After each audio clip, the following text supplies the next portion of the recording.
Houston, Tranquility Base, the Eagle has landed. Good evening, folks, and welcome to Alien Addict on this fine, it's a luxurious evening, as always. No, don't do that. Good. I always have this computer on full volume. But anyway, without further ado, it's never a good intro. It's never a good intro, guys. But you get what you get given.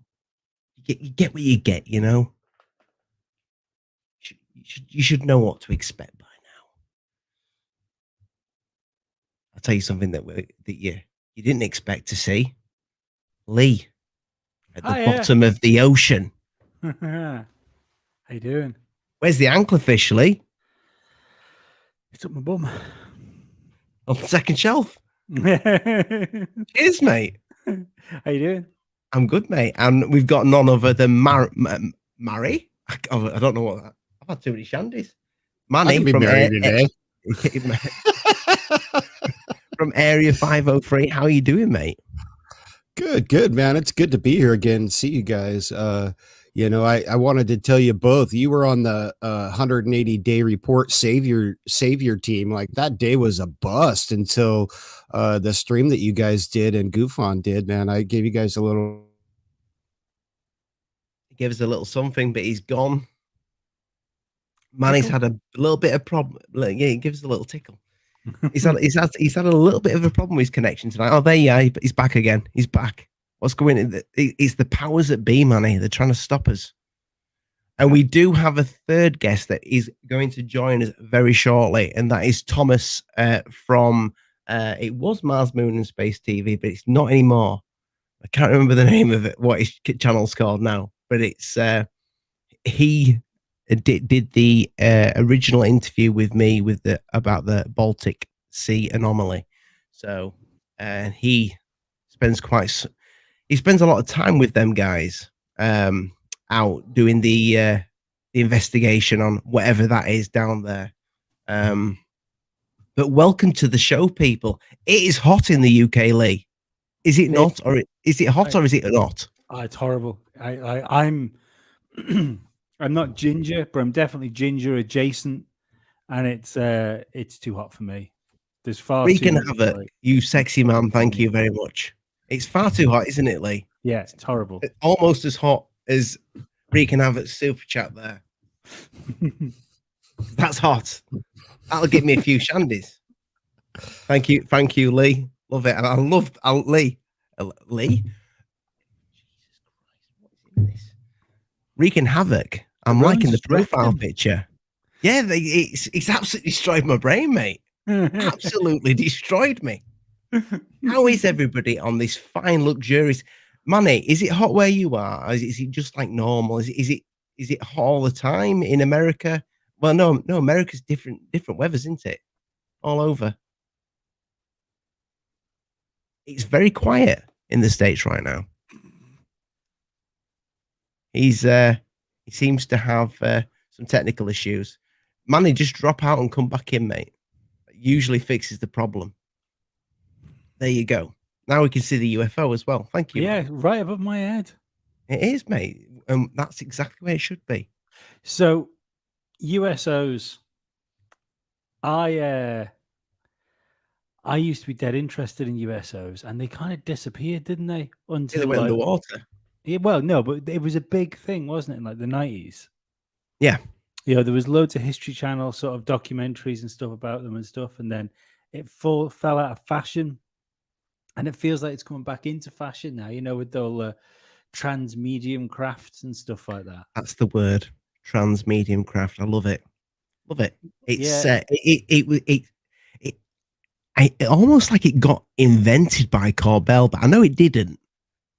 Transmedium, but that's the first time I kind of heard that expression used when it came to these unidentified objects that that go into this seep into the sea. Well, there's definitely at some point. I mean, this is a term that's only come out from the Corbell team, isn't it? So at some point, someone's said that, and someone's thought, "I like that." It was probably around about the same time somebody said, "Weaponize your curiosity" as well, and that one got written down. But it's nothing new, Lee. Like you said, this has been we've been talking about this for years, and I know I sound like a broken record, but the whole reason why I'm probably here today, well, actually, is the reason why I'm here today because I came out of his willy. My father told me about. Well, half of me came out of his willy. Yeah. Oh, yeah, just yeah. He told me about. I'm laughing at my own jokes. That's really bad.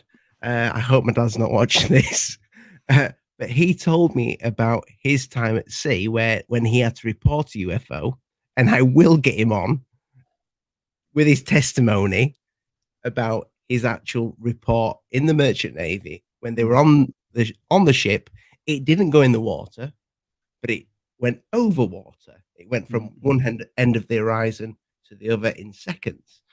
And that's kind of what got me into it. But this whole UFOs at sea, if they can survive space, they can certainly survive the ocean. And what better place to hide than the ocean? And Manny is back, and I'm hoping he's back with volume with audio. We got audio, Manny. Hear me now. Hear me now. Yeah, all right. Sorry about that, guys. I had to reboot the old beast and smack her around a little bit. You know, do a little power cycle. I think it's when you pop the links up. Pop the links up when you need them. Don't pop the links up early, because I think when you're popping them links at the bottom, for some reason it shouldn't. Not that it shouldn't do that, because it's not much power. But yeah, I'm not sharing that big of files either. They're kind of small. They're only like 40 megabytes, the little video files, so it shouldn't be that big. But you know, whatever. I guess I won't share them until later if we need to. Yeah, but it seems to be working now. Sorry about that. I did, like I said earlier, though, before I got cut off, I was trying to tell you guys, thank you for saving the day on the 180-day report. You know, that was a cool save. It's something about our report, Lee. It's whatever we did that day, they don't want money to speak about it. It went again there, mate. It's like the God doesn't want anyone to pay us a compliment, because I think he's going to say something nice. I think he is. Is your audio gone again, mate? Manny, reboot the system. You know, reboot it. Can you hear me now? We can hear you, but you are. We can definitely hear you. Does it sound better or worse? No, it sounds great. And you're fine now. Whatever you did is working. Delicious. I got rid of my virtual mixer, my digital audio mixer. Yeah, that's what was doing it. It was crapping it all out. So I guess I don't need it here. Okay, perfect. Sorry about that, guys. You was just blowing some smoke up my bottom, which I like. I was trying to butter you guys' bread, man, but nobody wants me to do it. Like, I think the internet's against us, you know? Yeah, like that 100. I'm going to try it one more time. And if it doesn't work, I'll just write you guys an email. Okay. But I think we're going to need that email.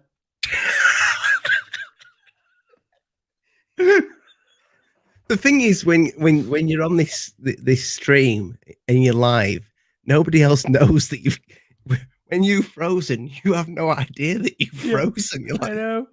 So I think on your end, you can usually see it. It's like, oh, he's back again. Is he back? I think he got inspiration there, Lee. Oh no, I thought it was under the ocean, just like you. But yeah, this. There he is. Is he back in the game? There's no noise though. Manny, reboot. Give it a rub. Give it a tickle. And then come back on. How's that? Oh no, he's back. He's back. Go. Yeah, there you go. In the house. To stay. I think it's going to kick me off. That's what it does. This is what happens when you try and do a live stream where you're downloading terabytes of pornography. I know it's an odd one. Can't you pause those downloads till we're done? No, I can't. I need them when the show finishes. So, unfortunately, it needs must. So the UFOs that go into the sea, we call them USOs, unidentified. Is it submerged object? Yes. Yes. But Not it's sunken. but they are I think some people get confused with it though, and they think they're just aliens that have kind of boats or submarines, when it is just one craft. And this craft happens to be able to go in the water, it go wherever it wants. But I do believe if they are here and they've been here for a while, what better place to hide? I mean, they say we know more about space than we do our own oceans. So what better place to hide? Under the ocean? That's a Yeah. good place. Yeah, you got caves that you could hide in. I mean, but under the ocean's a great place, especially up until, probably 100 years ago when we really started advancing radar and things like that and getting things moving along, the last 80 years as far as that goes. If you go to Google Earth now, you can take a look at the topography of the bottom of the ocean, and all of that data comes from some sort of radar or satellites or things like that they've put together. And you can kind of see what's down there. If there's any kind of structures down there, you'd probably see them. But as anyone who's gone swimming in a lake or anything knows, on the bottom of the lake and an ocean is just this layer of soft dirt and mud and grime and crap. There could be anything underneath there. There could be a whole city underneath there. There could be something, a ship, especially if it wasn't that big, maybe a mile long or something. How do we even see it? If it was buried under layers of sediment and stuff. But so it seems like a good place to hide, especially if you don't need to come up very often. Well, when we get Thomas on, who has been doing, he's done a documentary with the team that are investigating the Baltic Sea anomaly, and he should be on very soon, people. So hang fire. We will get more into that, like what some of these things could be, that there is evidence of, that we can actually see that people are actually doing research on certain things that are underneath the sea. But as far as we know, when it comes to, I mean, we've spoke about this for quite some time. And I think, if I'm right by saying this, Lee, when we did a show over a month ago, and it dropped, just like Manny did just then, it dropped Corbell's footage of the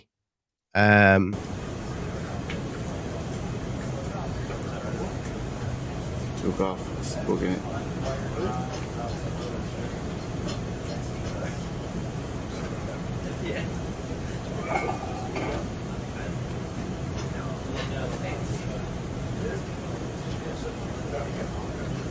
Break Omaha, Picnic Kid, Rocco Peralta, passive ability to launch Hilo ASAP.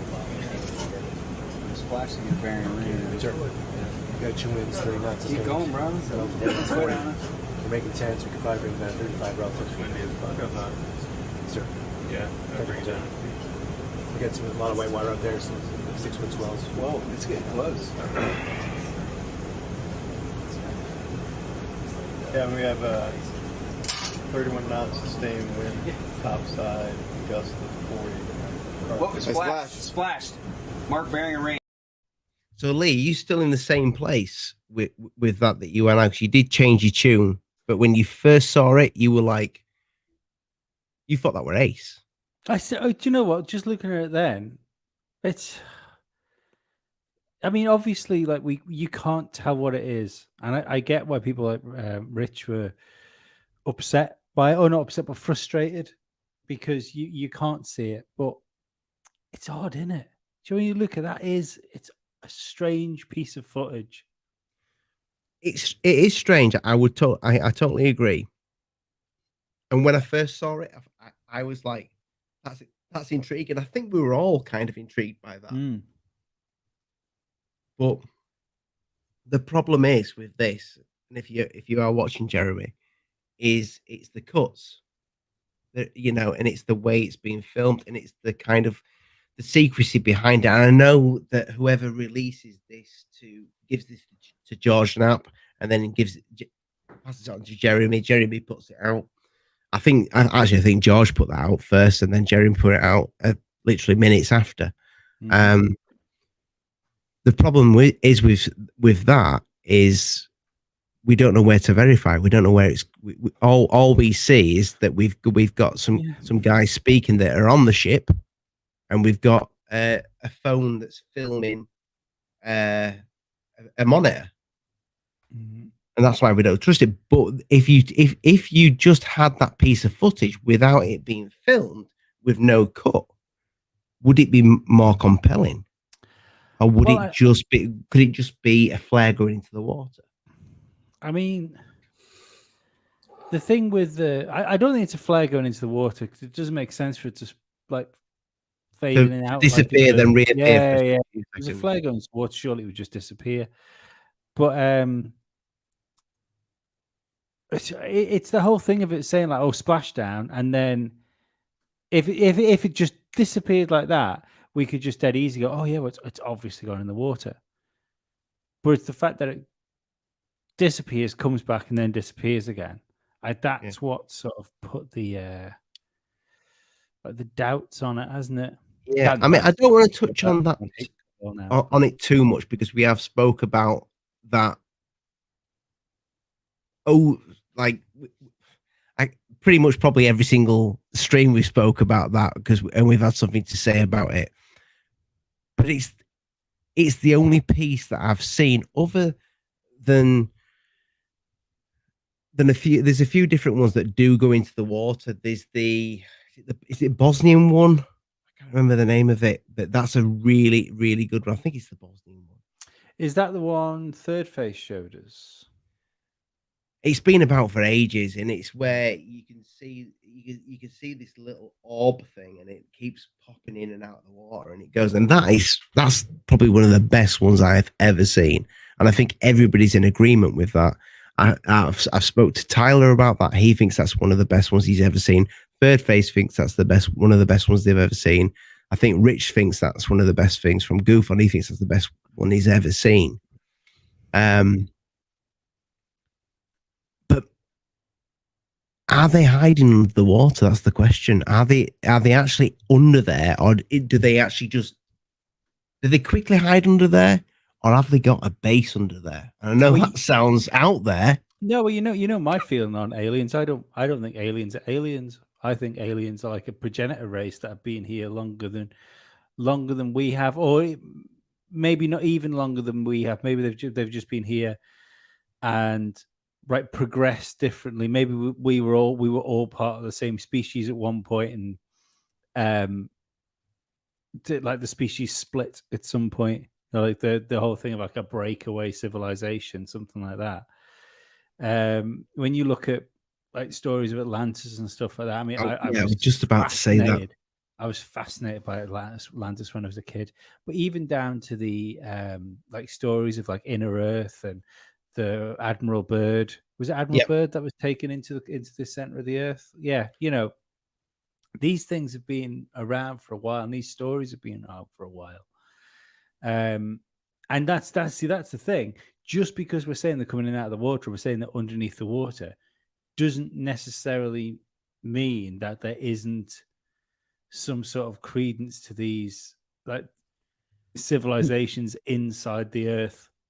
Not many people speak about Admiral Byrd and about his experience when he went to the Antarctic. It's kind of like almost like it was just hoo-ha, and people had just. He told this amazing story, and it never developed much traction, or even. Well, I'm not sure. I'm not sure he did the story. I think that's the issue, because I think Admiral Byrd's diaries were written by his nephew. Like the Admiral, like I can't remember what the book's called now, but the stories came from a book his nephew wrote, because he wrote like his memoirs posthumously after Admiral Byrd had died. I could be talking bollocks here. So if I am, and someone else out there knows what they're saying in the chat, absolutely correct me. But I mean, think that's great. I've seen a video with him. Like, obviously, it's very bad quality, but of him speaking about the Antarctic, and he does mention, Yeah, you that know, was the but that is he didn't talk about going into the earth and that. no, he never kind of You're talking about the delved long deep. oh, what's it called? It's like the long green long something chronoscope was the TV program he was on. That was when he said that there's land like Greenland, not like Yeah. Greenland, green lush Greenland beyond the poles, and there was coal and uranium and all that sort of stuff. That's the one. Yeah. I half of me thinks that maybe people aren't talking about that is because or him anymore is because he's kind of been like co-opted by the whole flat Earth thing, hasn't he? Flat Earth is using quite a lot to like bring into their mythology. But the idea that the one thing that does intrigue me about flat earthers and what they do, one thing that excuse me, they speak about is that about the treaty in Antarctica, and that like you can't just get yourself out there to Antarctica. Thomas, my friend, welcome. How are you doing, mate? I'm doing good. How are you, Oliver? I'm amazing, mate. I'm amazing. Thomas, from what's the new name of the channel, Thomas? I had it on my. You changed it. TV. SpaceLink TV. Was Mars, Moon, and Space TV? Yeah, it was Mars, Moon, Space TV, and we changed it to SpaceLink TV. We thought we need some changes and some fresh air. So I love the new name. Love it. Yeah, it's a cool name. It's a really nice name. Yeah, thank you.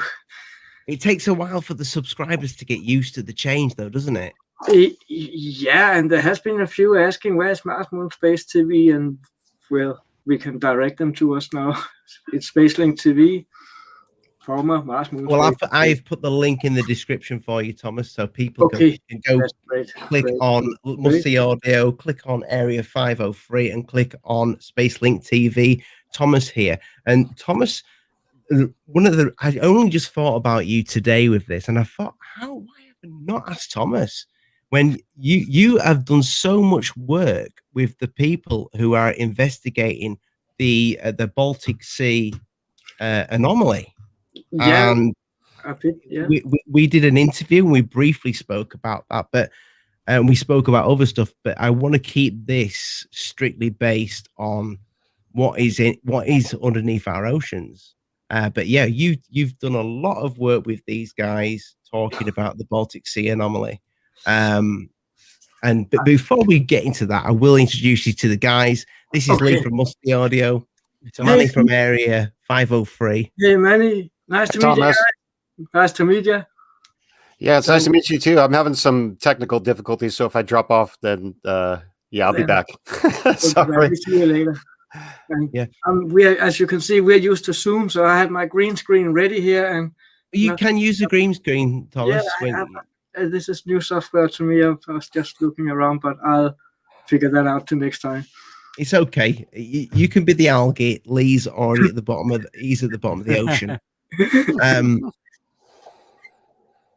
I'm just saying that, Thomas, if you've seen the stuff that Corbell's put out, Jeremy Corbell, with the UFO that they're filming from the ship that goes into the water. What are your thoughts on that? Because I've never asked you about it. Because we've had many debate on this. I actually did a live stream just after that footage had been put out. I'm interested to know what you think about that footage. First of all, I need to find out exactly what footage it is, because I have two in my head. I have one that's supposedly from the Spanish coast with a UFO popping in, and you are watching it from I think it's a fishing boat, or a big fishing boat. It is this one we're talking about. This one. Okay. That, yeah, we've seen that one. Both me and Dolly has been looking through that, and that is very, very interesting because you see it disappear and reappear continuously, and they are actually managing to lock on to the target so they can follow it automatically. It's actually pretty amazing technology they're using to capture this. I think we are looking at the real deal here. What do you think, Oliver? So you think that what Corbell's put out there is legit, and he's got this from a source that we're being leaked something here. That's what you think? I think Jeremy Corbell wouldn't put anything out he didn't believe in. I've met Jeremy personally and spoke to him.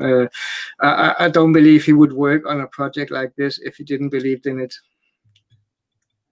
Okay, that's interesting because a few of the panel have had the doubts about Jeremy with this, and I'm very neutral when it comes to this. I've spoken to Jeremy a couple of times, but this footage for me, I think, is great footage. But the problem that I have with it is the cut. So there's a cut there that you've just seen, and is that a cut? It is a cut. Yeah, it's definitely a cut because And make sure he doesn't just zoom. Well, they say the reasons why we can't see the that's a cut. It's definitely a cut, Lee.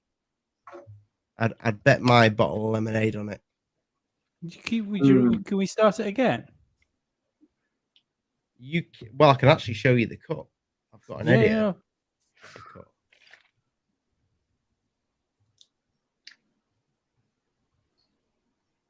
So if you wait for it. I see. Did you see that?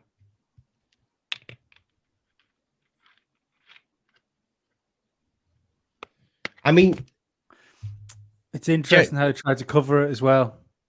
Well, apparently it's because there's important. There's sensitive information at the bottom. And I know what Thomas is saying there. When you've got a reputation to keep, you don't put things out you don't believe in. And I know that Jeremy Corbell has done his research on this before he used it. I haven't heard what Lee or Manny have said about it, but I'm with Jeremy on this one. I believe in this one. You do believe it? Yeah. Do you have anything more in regards to the Baltic Sea anomaly? I know what you're trying to, Oliver. You're trying to get us to give you something that the public haven't got yet. I've got a picture, a new animation, but it's not really fantastic yet. There is things coming up, and there is things in progress, and there is just come a documentary out a few months ago about the Baltic Sea anomaly 10 years later. I'll suggest you all go and see it. It's a good one. We are still working on our part 2 on Baltic Sea anomaly alongside Black Knight satellite, which is going to be launched in a few months, September, October, November. Hello, Dolly. Hello. Yeah, Dolly is here. Come in and say hi, Dolly. Really? Yeah, come on. Hello. Then I there she is. Hello, my love. Hello there. And cheers. And cheers. Cheers. So you guys are you still working quite close with the team that are investigating? Yes. And have they not given up any of their? I know it was very expensive. They're still working, and they've been out there again recently. Not long back. They've been out there. Yeah. A few months ago. They've been out there again. And they got some funding and some backing as part of a documentary that they're doing. And there's interesting stuff coming out. I know that there's still questions to be answered about it. And there is more coming. There is a plan, and it's a structure. But the plan there is that I've heard about, which doesn't involve us, but Ocean Team, is all dependent on funding, and it's the funding that is still giving a good hold on the whole project again. And I know if they had the funding, they would be out there right now. I've spoken to Dennis a few months ago and asked him if he wanted to participate again in part 2, and he said, yeah, he's very, very interested. And I have to get back to the team again and start planning some more with them. But we have got some very up close and personal footage. We have some personal photos. Yeah, some personal footage, like a few hours of the rover under. We got all the original ROV recordings still on a DVD somewhere. And from what I've seen of it, well, we went through it one day, didn't we? And I had a good look at it. And what I saw looked to me like ancient structure underwater.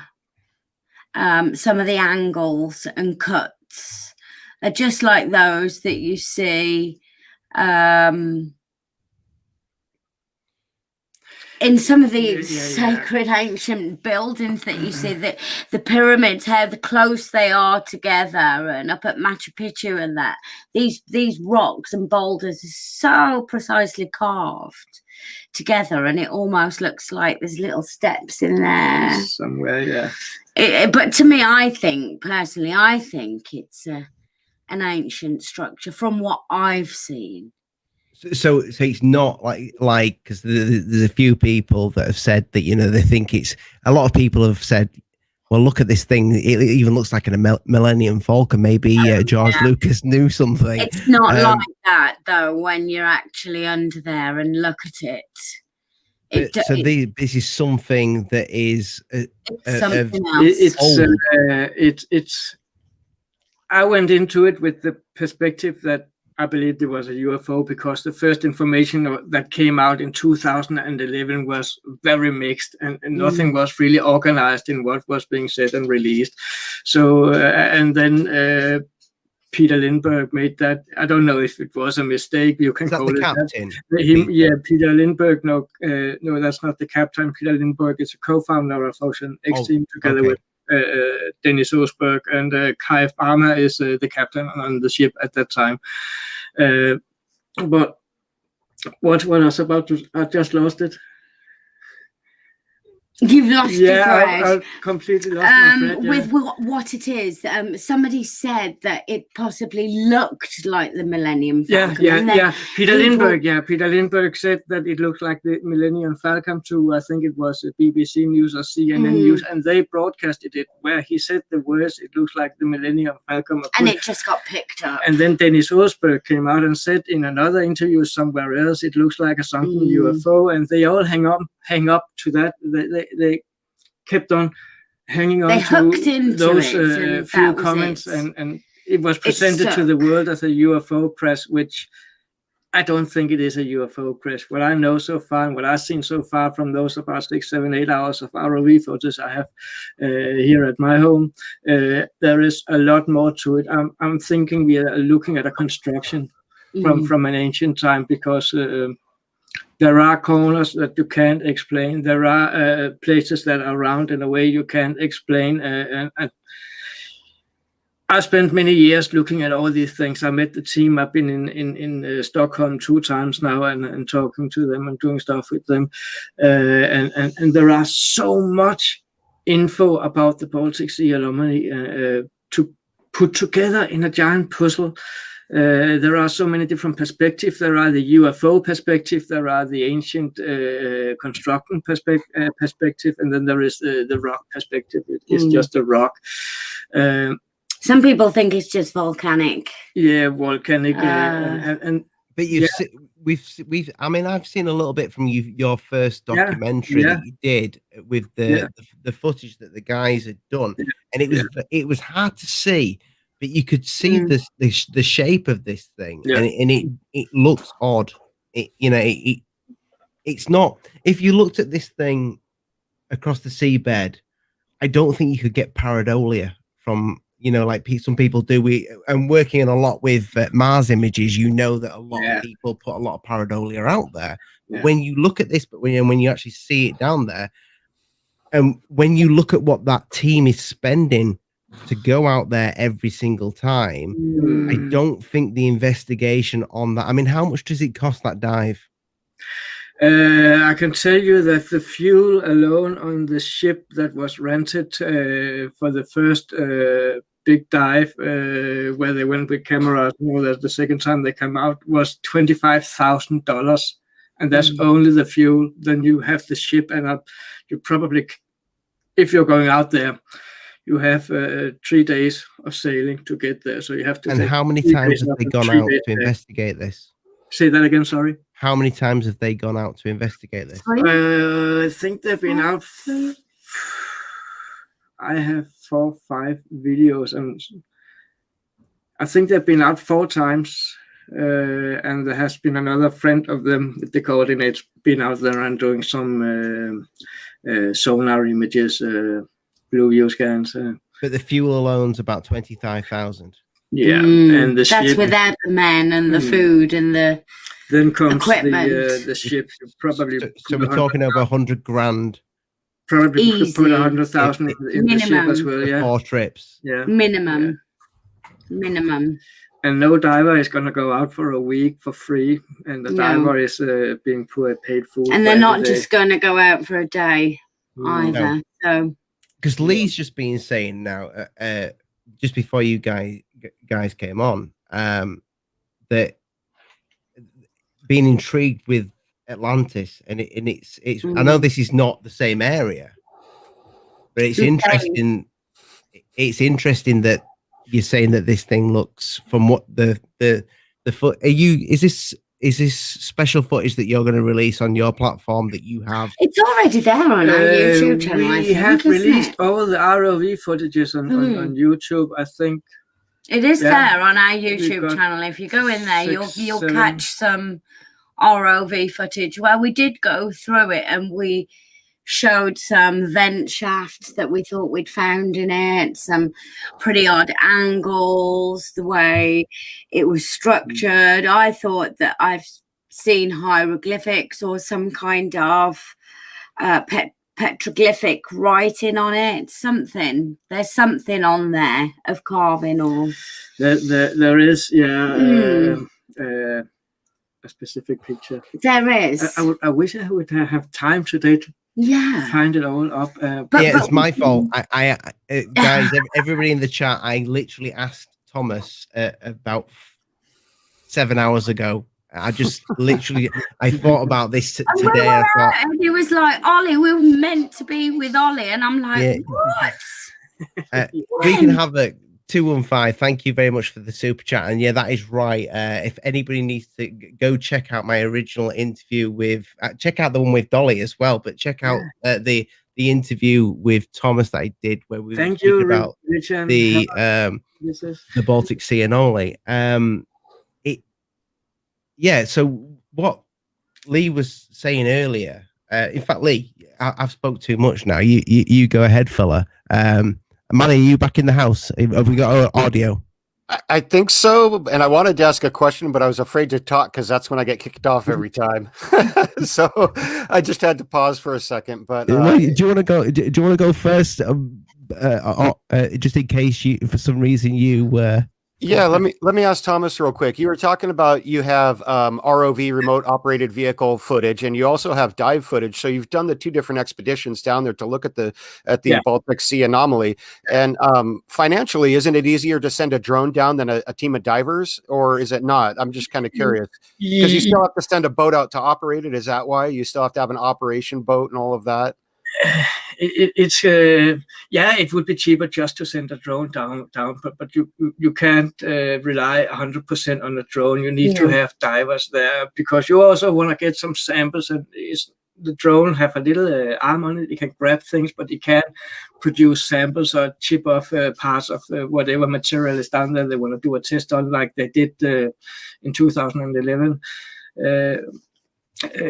A drone, they already have a drone. They have a drone, the ROV. That's the video we have on our YouTube channel, and then there is Stefan Hogeborn, who is the professional diver. He's a diving instructor. He's actually one of the best in the world, but it's a shame nobody tells that, but he is. And he have a lot of underwater photos from the Baltic Sea anomaly, and I think I got 90% of what he have recorded somewhere in my files on the computer, which also includes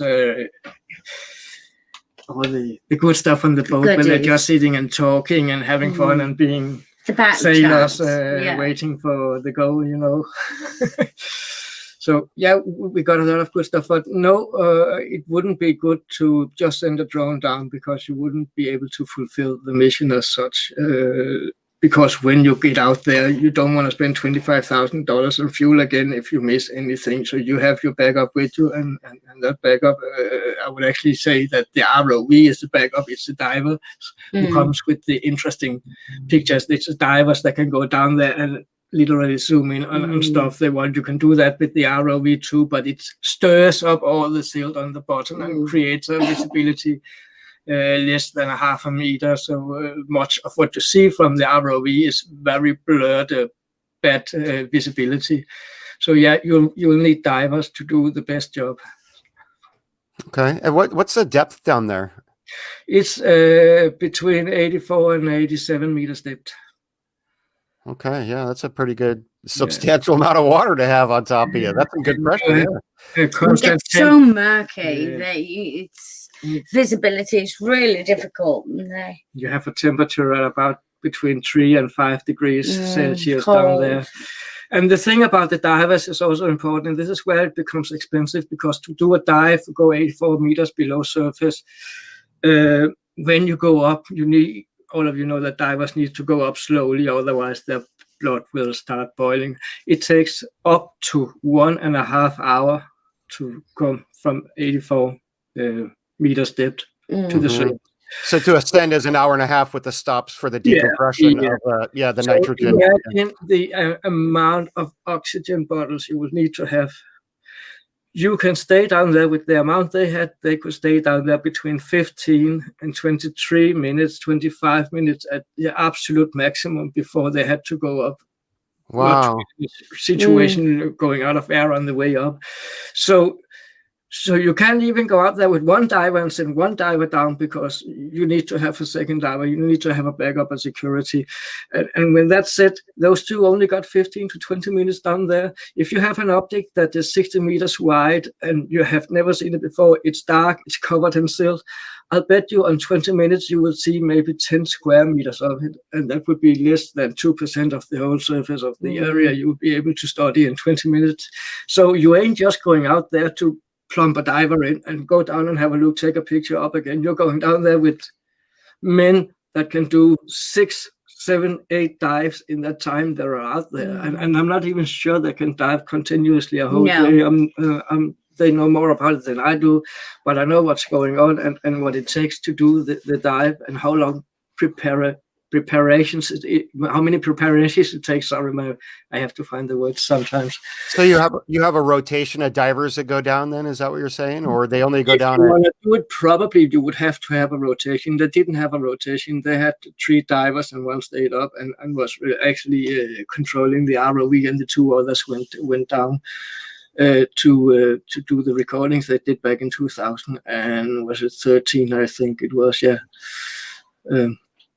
So yeah, it's remarkably difficult to work under all that pressure and water. Like you said, you can only go down there for 30 minutes of work time at a time. Maximum. Not even 30 minutes. So it's very limited. And if you find something that is of interest, then your time is gone, and you have to go up, and you will have to have a new set of divers ready to come down and take over where you lived. And so going out for renting a boat for a week, because you would need more than a week if it takes 2 to 3 days to get out there and back again. And you will probably need 2 to 3 days out there as well, because if you have a day with rough weather and you can't do anything or dive, all you can do is just sit and wait. So you can't just plan to go out for a week. You have to rent a ship for 2 weeks basically, and let's see how quick we can do this. And maybe they end up doing it in 1 week. Maybe they end up doing it in 2 weeks. It depends on the situation and the weather, how many divers they had, what results they want, what equipment they have to get those results, and so on and so on and so on.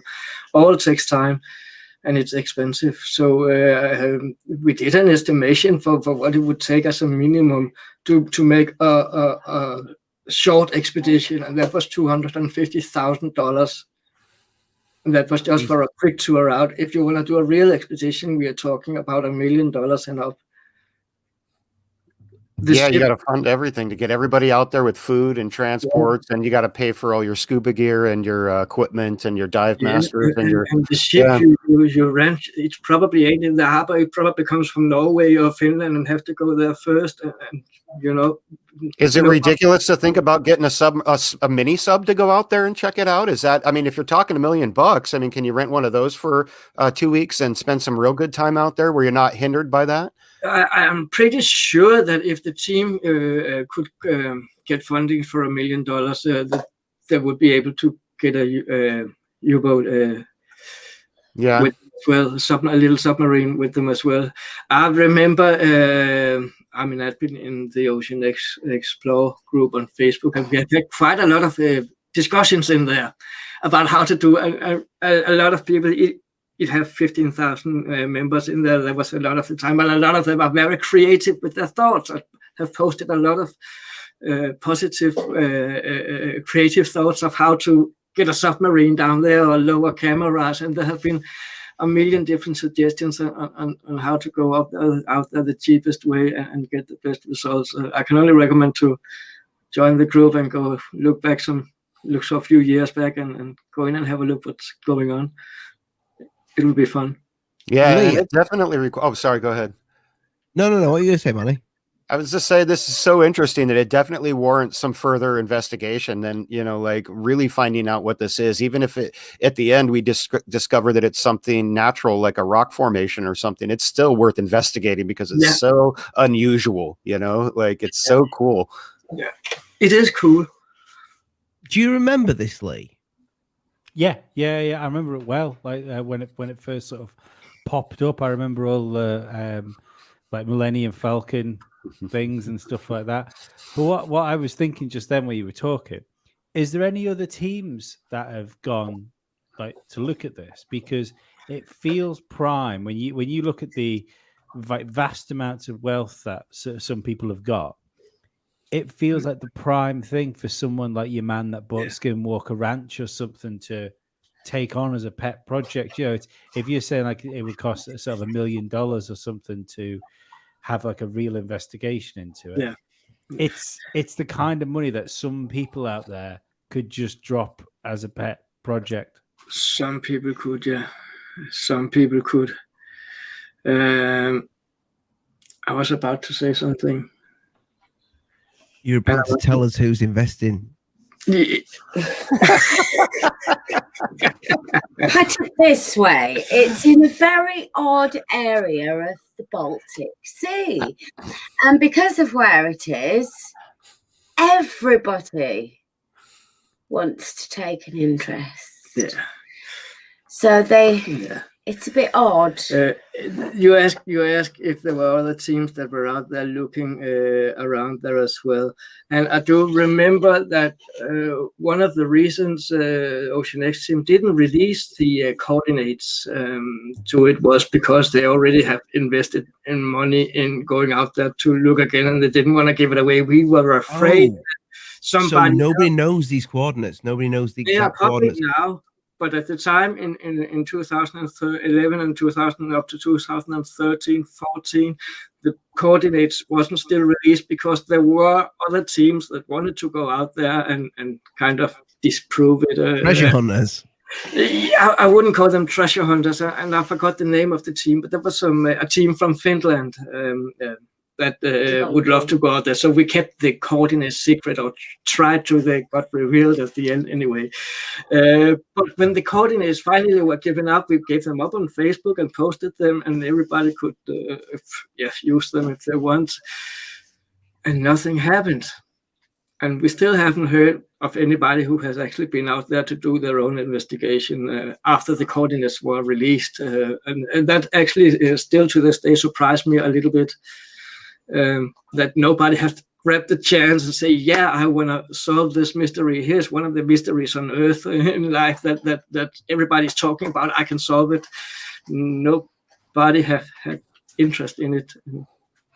Why? I mean, well, you're talking about a new wonder of the world, aren't you? If it turned out to be a structure in the bottom of the sea. If it turns out to be a structure in the bottom of the sea, it would definitely get some attention, because we had an ice age 13,000, 15,000 years ago, and whatever is out there is from before the ice age or created during the ice age. So, yeah, what can I say? we seem to be quite good, don't we, at ignoring things that might be history breaking.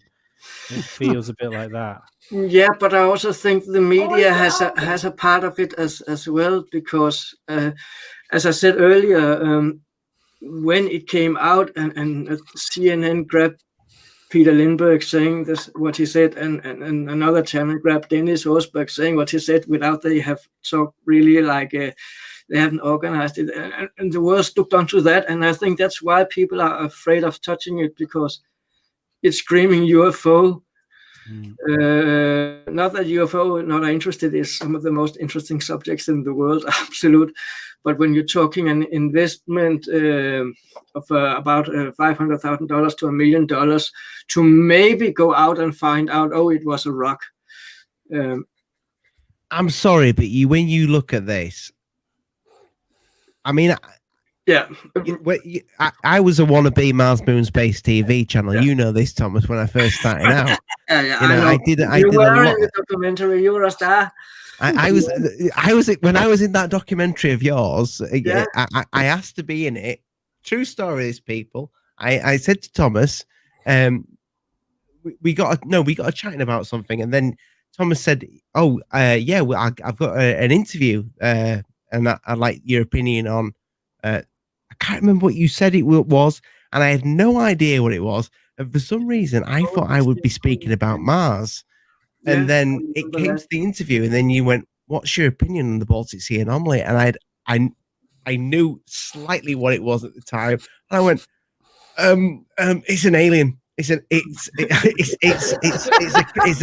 a crashed, probably a crashed flying saucer." And you can see that on your documentary, which is on what platform is that on now? Is it still on? It's on Forbidden Knowledge.tv. You can find it there, yeah.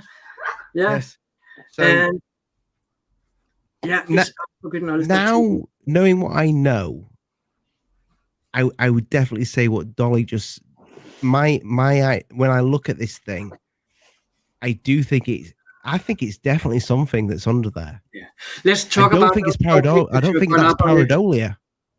Let's talk about those 4 pictures you got up. You got the green one up there with your logos in. That's the artist impression. Right, yeah.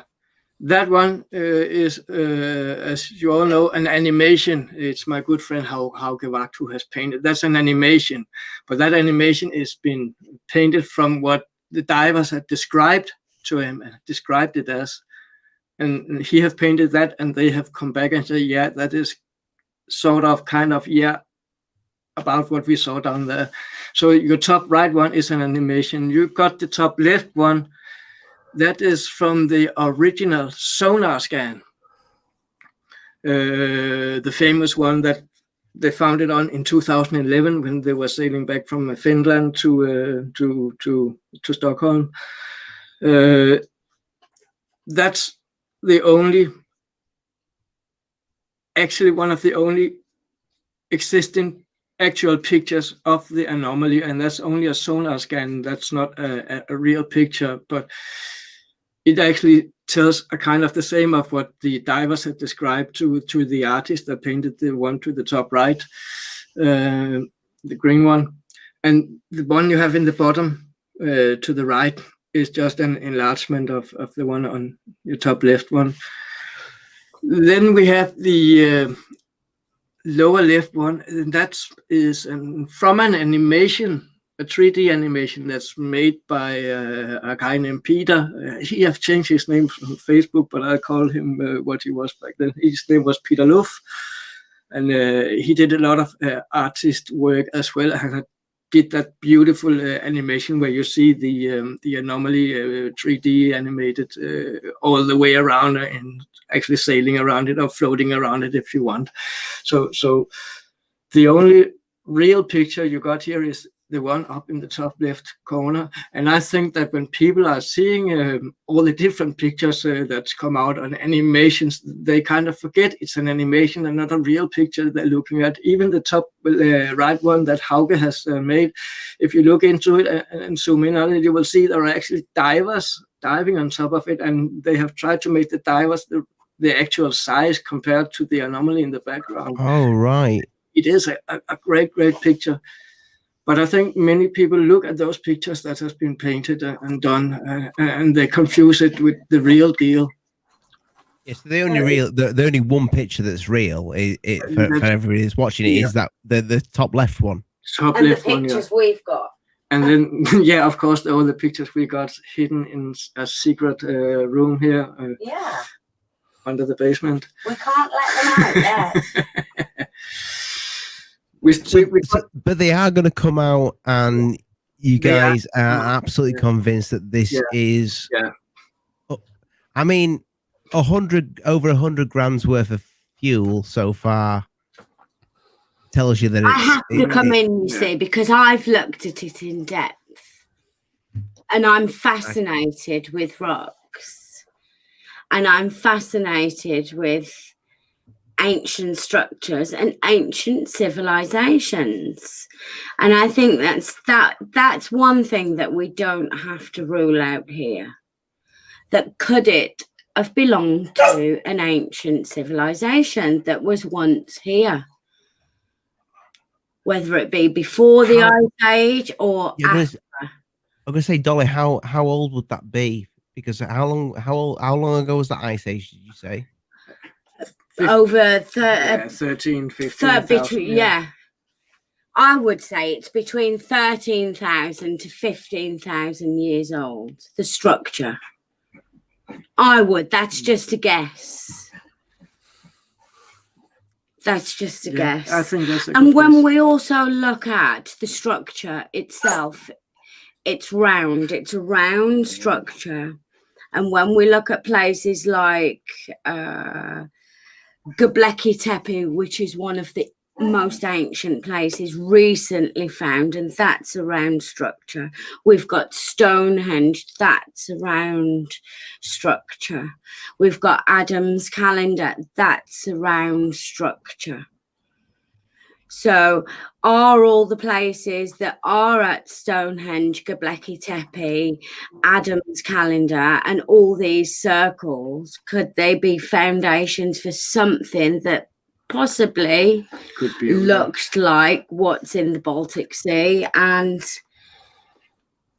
it's just a guess. Could it be? You know, I'm gonna bring this up because Lee's just asked me to share this page. Which bit were you talking about, Lee? If you scroll halfway down, there's something which talks about material that was found there. I was just wondering whether you could tell me anything about that. Because whereabouts is this?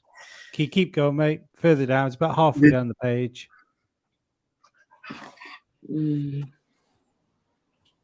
Turns out Ollie is the slowest scroller in the world. Is that their ship? No, that's the Swedish warship that followed them. Okay.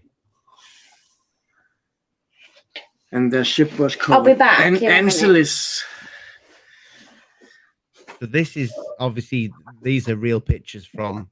These are the real pictures, yeah. It does look like it's concrete, kind of. Yeah. Well, am I right by saying, Thomas, they were trying to drill into this thing? They haven't tried to drill into it yet because as a diver, you need to put weight into it to drill in concrete and rocks, and you can't do that quite like you can do above the surface by pulling your weight into it to push yourself up. It takes some special equipment. They did take some samples, and they sent them to the Weizmann Institute. This is what I was looking at. Sorry. Oh wow. Because I mean that stuff looks crazy. Is it real? This looks like Yeah, look at the markings on it. Yeah. Is this real?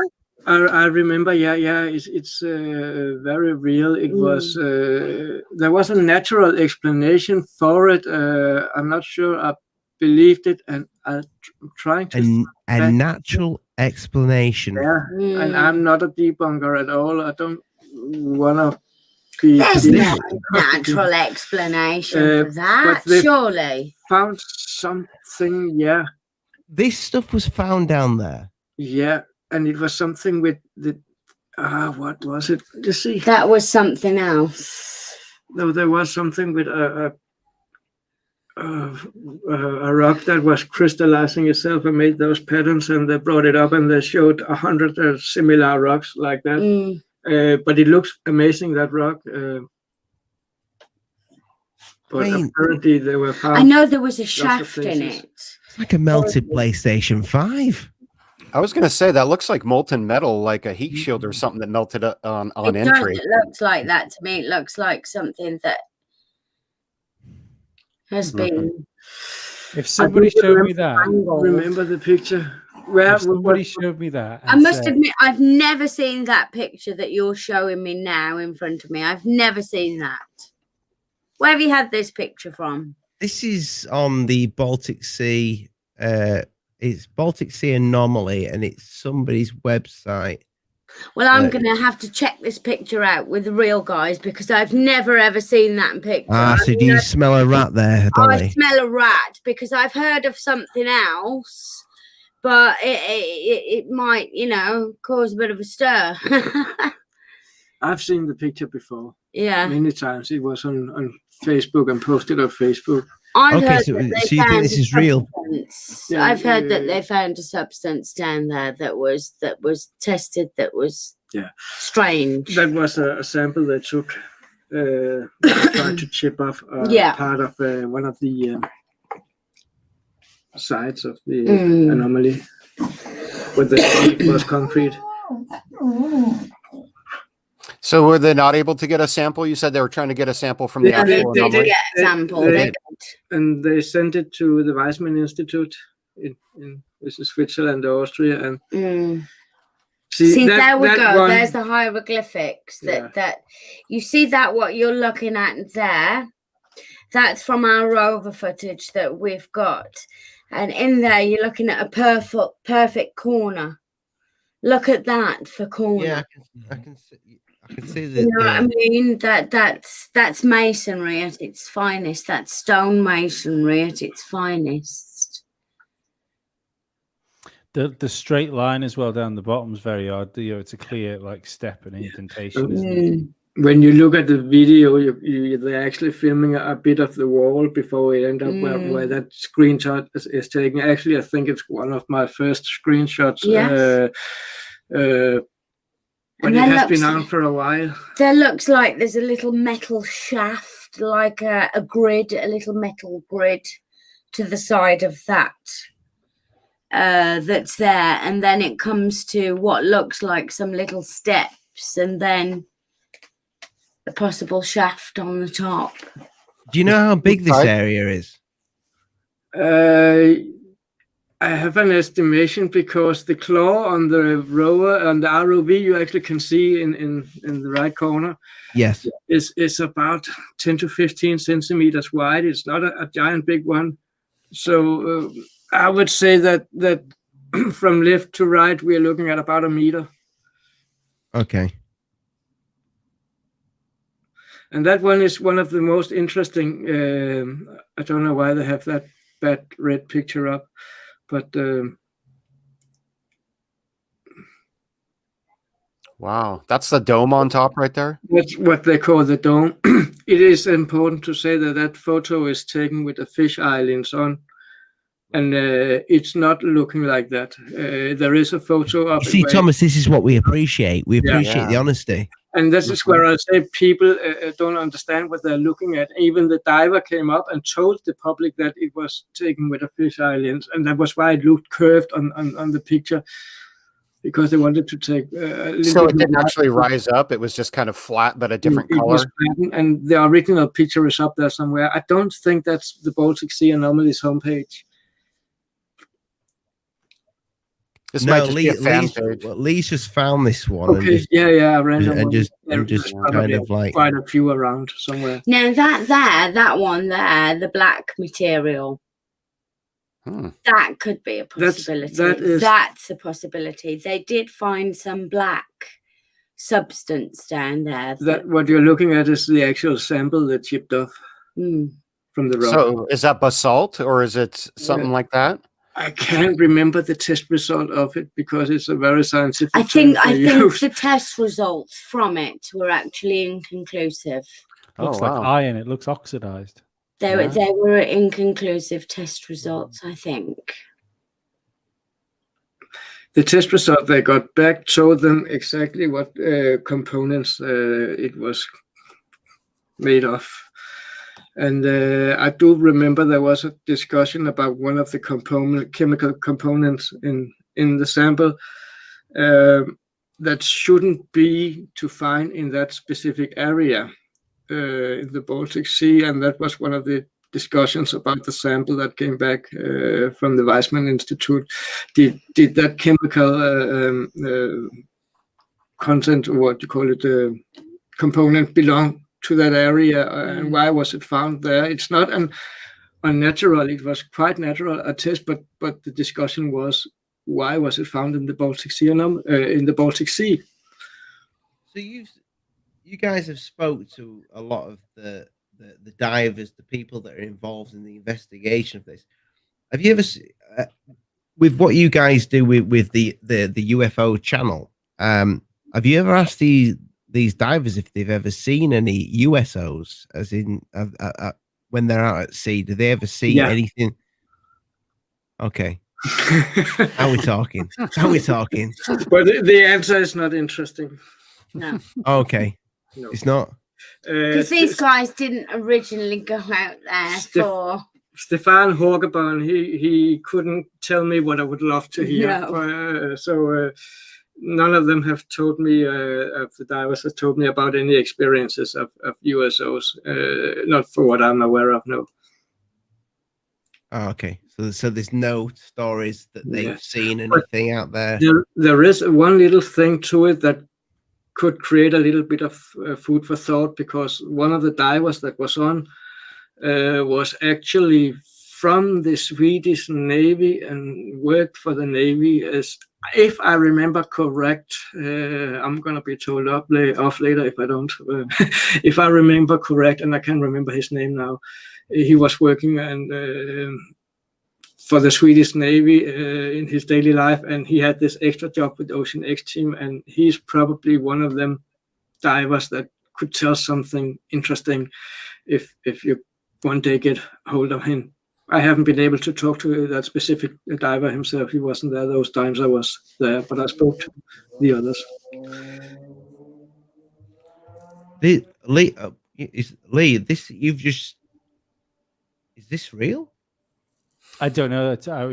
I'm just doing my best young Jamie impression. No, you're doing a good job, mate.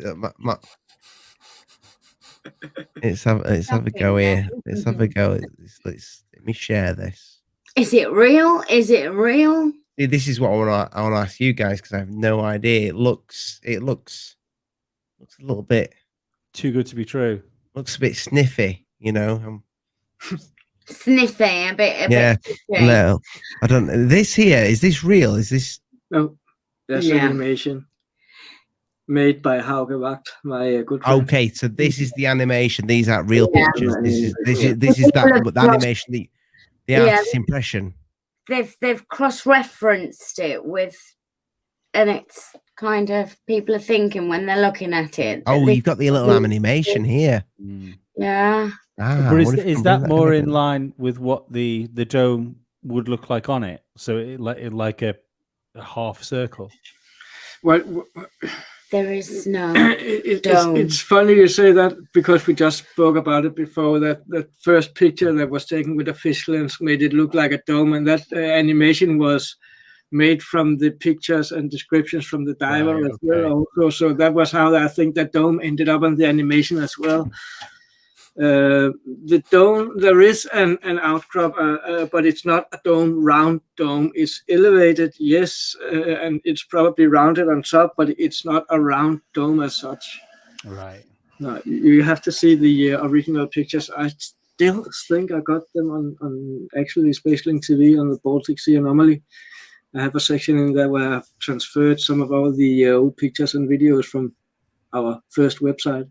Hey, it's a good little animation. Yeah, it's great. Fantastic. I've used it quite a few times. I like the divers there for perspective. It gives you a feel for how big it is.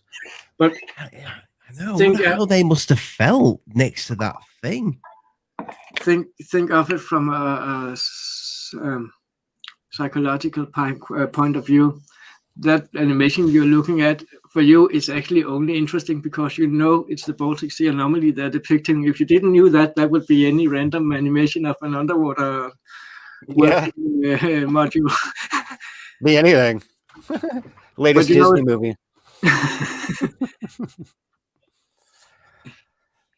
Hey, Thomas, I meant to ask you earlier about on these dives, like you say that they cost so much. Do you guys pay for that? Do you have investors who pay for it? And have you ever considered maybe talking to a company that owns a submersible submarine or something and seeing if they might contribute one to film something like this or donate it?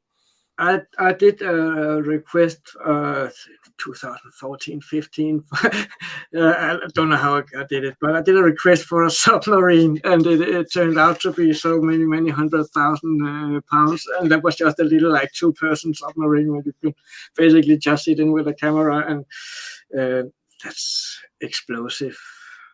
Right. So if you could get a company to donate one to you or to let you use it for your time, for a month or whatever for promotional reasons, I would think that a savvy company could find a way to make this a win for them by funding your expedition, because either they get to prove that what it is, that it's something old, or it's something, it's something created, not something natural.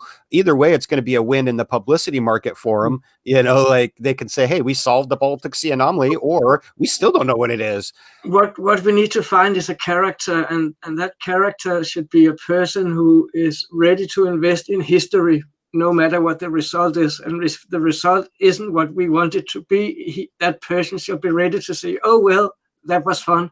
Now we got some history. And find a person who will invest $1 million in that. That's the hard job. I remember some of all those, what's he called? The Branson, Richard Branson has been asked for what I remember, and there was another guy. Branson's been asked about this? I remember that Richard Branson was. Somebody told me he was already been presented for what you call it? Yeah, when you want to. Sorry, my Danish English. I lose the thread sometimes when I have to translate at the same time. A sponsor. Yeah, a sponsor. Yeah, you have to. Yeah, a sponsor. Yeah. Well, they need to ask Bigelow. That's the guy to ask. Bigelow was the other one that also has been talked about, and if I remember correct, Bigelow also was asked, but he never responded. If I remember correct, I have to check up on it. But there were Branson and Bigelow, and there was a third one, which is not a famous one, but I can't remember his name now because I haven't prepared myself today. That came back and said that he was not interested in it. So there has been a few thoughts out on how to get the money. We did start a Gofundme project, and it generated about $25,000, about that amount. those $25,000 was, as you already know, only enough for the diesel for a ship the size with cranes that can lower submarines and ROVs and stuff like that. So,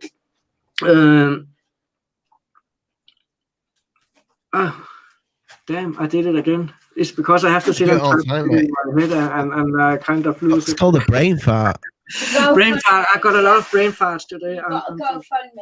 Yeah, they created a GoFundMe and they generated about $25,000, and that wasn't enough to do anything with what they wanted to do. So they took this money and said to one of their friends who had a fishing boat that went out to fish that had sonar equipment, the best thing we can do with this money right here, right now, is to give it to somebody and ask him to go over with the sonar. Here's the coordinates and do it as much as you can, please, and we'll pay for your fuel. So that did that, and that was in 2014 where they came back with new sonar images of the anomaly. That's also on our website somewhere. So yeah, we did the GoFundMe, but we didn't reach anything that we could actually use to do something big and constructive with, and I think it was a shame that we couldn't raise any more up. There has been talking about GoFundMe again, and if you go in on the group on Facebook, you can probably find a discussion still talking about GoFundMe. There have a lot of people have been coming with creative idea about how to raise money, but it has never really happened. Yeah, so that's the story of the money and GoFundMe and the fundings. It seems like such a shame because it's like. Like you said, it'd just be nice to find out if this is just one really, really fascinating, interesting structure layout of a rock, or is this something that? I mean, if this was before an ice age, and it's some sort of intelligent structure, even if it's just like a farm or anything, it's still amazing. It would be mind blowing. It will. This thing is just down there. Yeah, like you said, you need to find someone who wants to invest in history one way or the other, because this is going to be historic. Yeah, you know what, Oliver and Lee and Manny, I got a good idea. The Black Knight satellite documentary is coming out soon, and if you help us share it, we get 1 million views on it. I'll bet you we put some money into the Baltic Sea anomaly. How about that? When is your Black Knight satellite? It's due to be out in latest in November. Latest between September and November. We are still waiting for. We thought we had all the recordings in the house. Then 5 more turned off that we need to do recordings with as well before we can continue with anything. So it's gonna be at least a month or 2 before. That should be a good one. I want to see that, man. I've done a little research on that Black Knight satellite. I'm curious, when you were doing the video, did you research into the team that put that took those photos? The was it STS-60 that went up and put that up? I forget. STS-88. 88. Okay, yeah, so 88. That team was called the Stealth Dogs, I think they were called, or the Devil Dogs originally, and they turned their nickname. They've got a strange patch, and that was one of the first missions, I think, to ever use a strange, like, NASA logo kind of secret patch. Weird, wasn't it? Yeah. They like to do the funny things with their patches and make it look almost extraterrestrial sometimes. Yeah, this one was one of the first missions, I think, where they had kind of a secret patch. I was just looking it up the other day, the Stealth Dogs and the history of why they came up with that name and stuff. And it was kind of interesting. It was I think it was a Russian and American team that was a hybrid team that put that up, that went up and put a ISS piece up at the same time and snapped that Black Knight satellite picture. And a couple other ones. I found 6 or 7 other ones from that same roll of film that showed the Black Knight. I think that was 7, yeah. What do you say to the debunkers, Thomas, that have said that it's just a piece of the covering cloth, heat shroud? Yeah, the heat shroud that's come off the shuttle. Yeah, shield, yeah. Protective heat shield. I say, oh well, I don't really talk to them. Because there is a history with this thing that goes back. I believe does it go back to the 18th century? What does it? It goes back. There's a history from Black Knight satellite. Nikola Tesla received the. See, I'm not prepared either for this one. In 1899, the first time that Nikola Tesla received 98, 99, and he received that signal. Nikola Tesla was intelligent enough to figure out that it came from. We didn't really have radio. We have telegraph at that time. He was intelligent enough to figure out that it was something that came from outside. He was also intelligent enough to try figure out like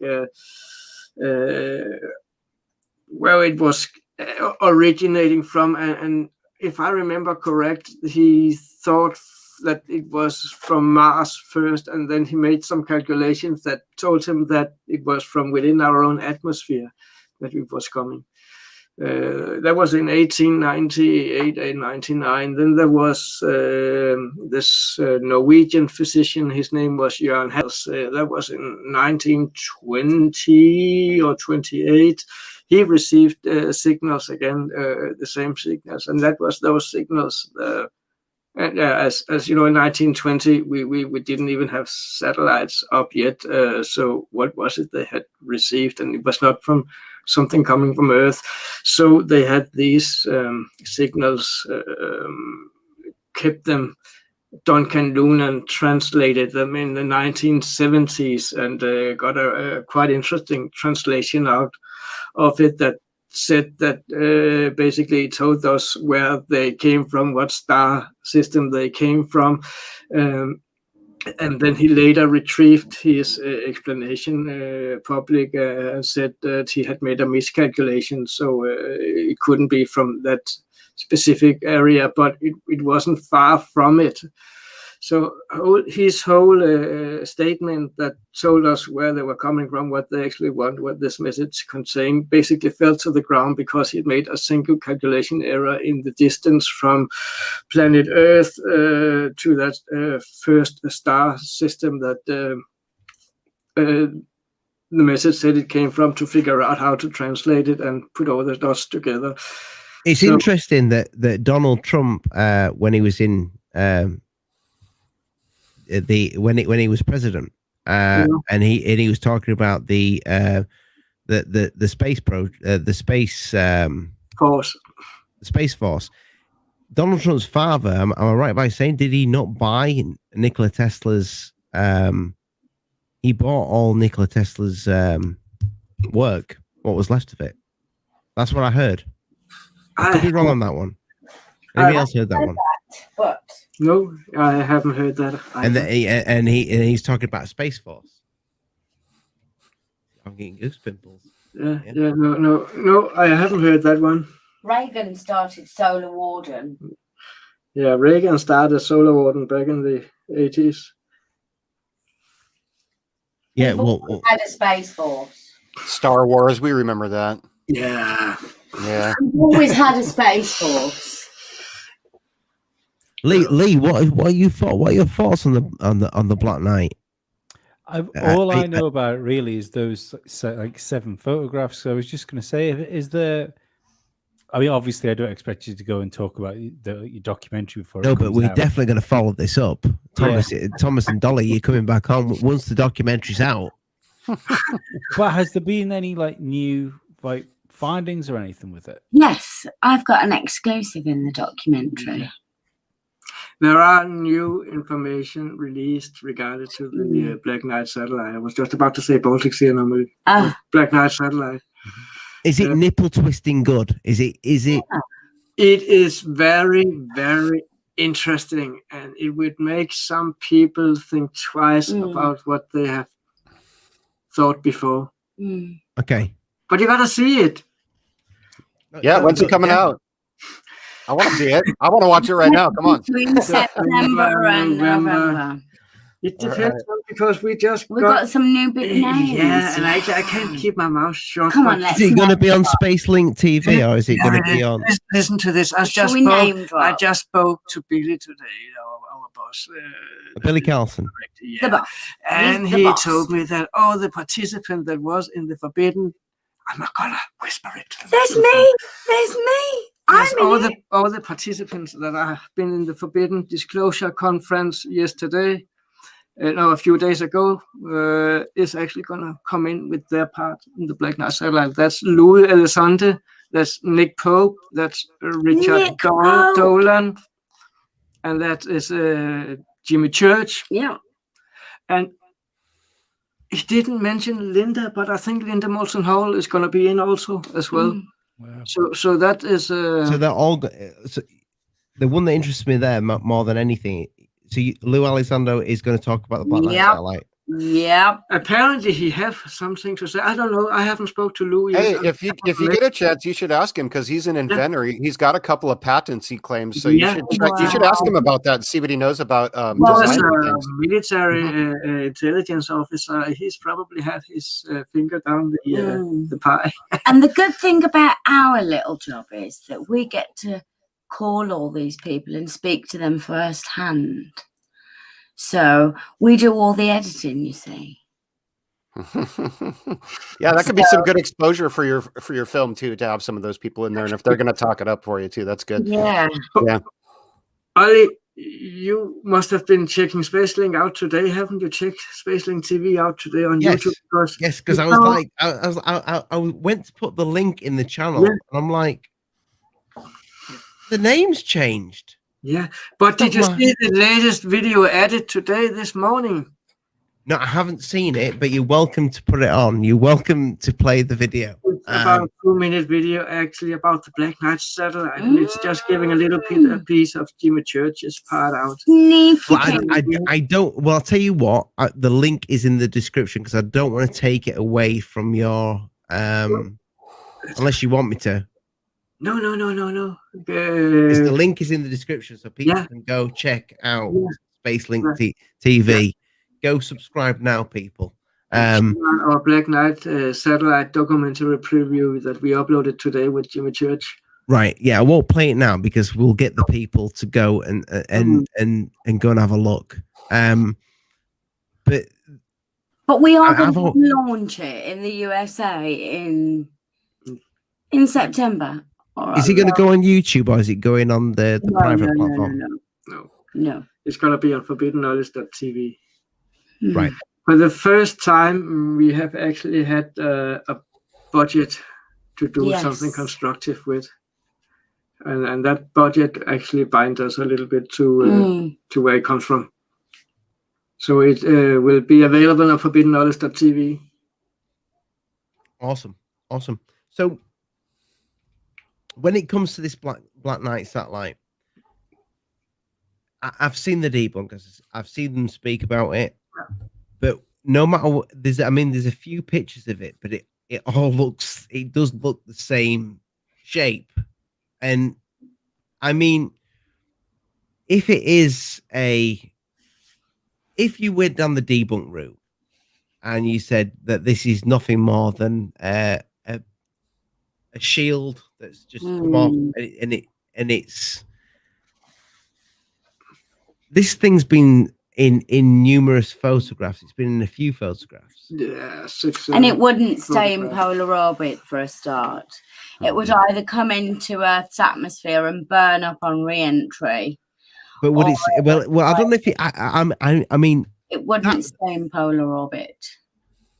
I don't know about that. I mean, I'm not an astronaut. I've no idea. But one thing I would say, Dolly, is that I don't think it would. It seems to stay the same shape. So if it was just a shield, why would it stay the same shape? Because it has that kind of like a beak on it. If you know what I mean, it looks. If you look at it, and you see the multiple pictures of it.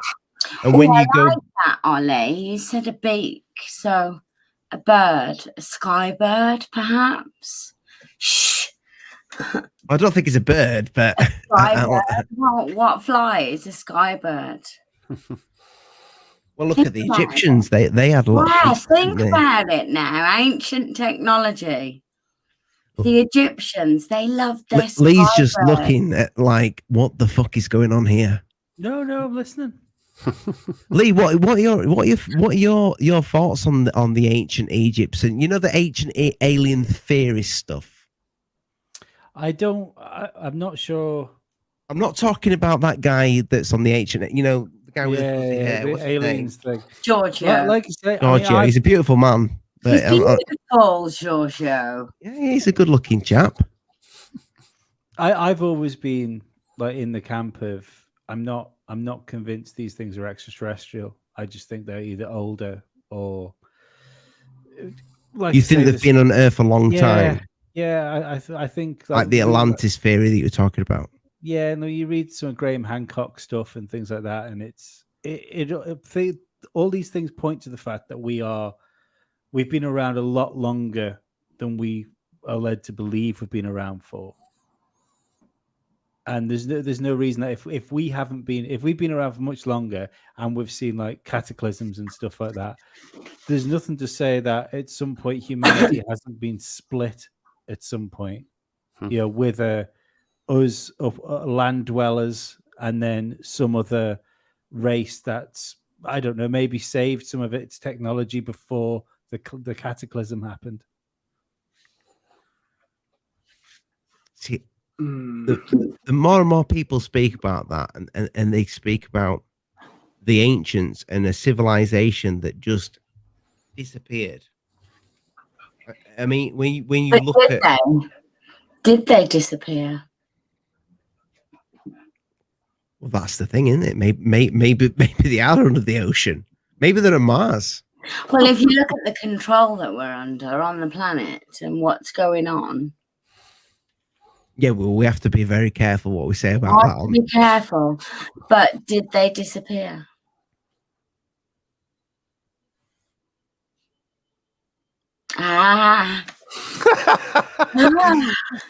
Who knows? Who knows? Did they disappear? So so that would lead on to something that Lou speaks about the. I mean, what are you two thoughts about when they're speaking about these guys being a threat? I mean, you must have seen what Stephen Greer put out recently about the fact that they are kind of, they're wanting us all to think that whatever this is up in the sky that people are spotting is an aerial threat, and that there's a big agenda there, and getting into with the Space Force, that there's a danger that they are going to start shoot. Well, Stephen says they're going to start shooting these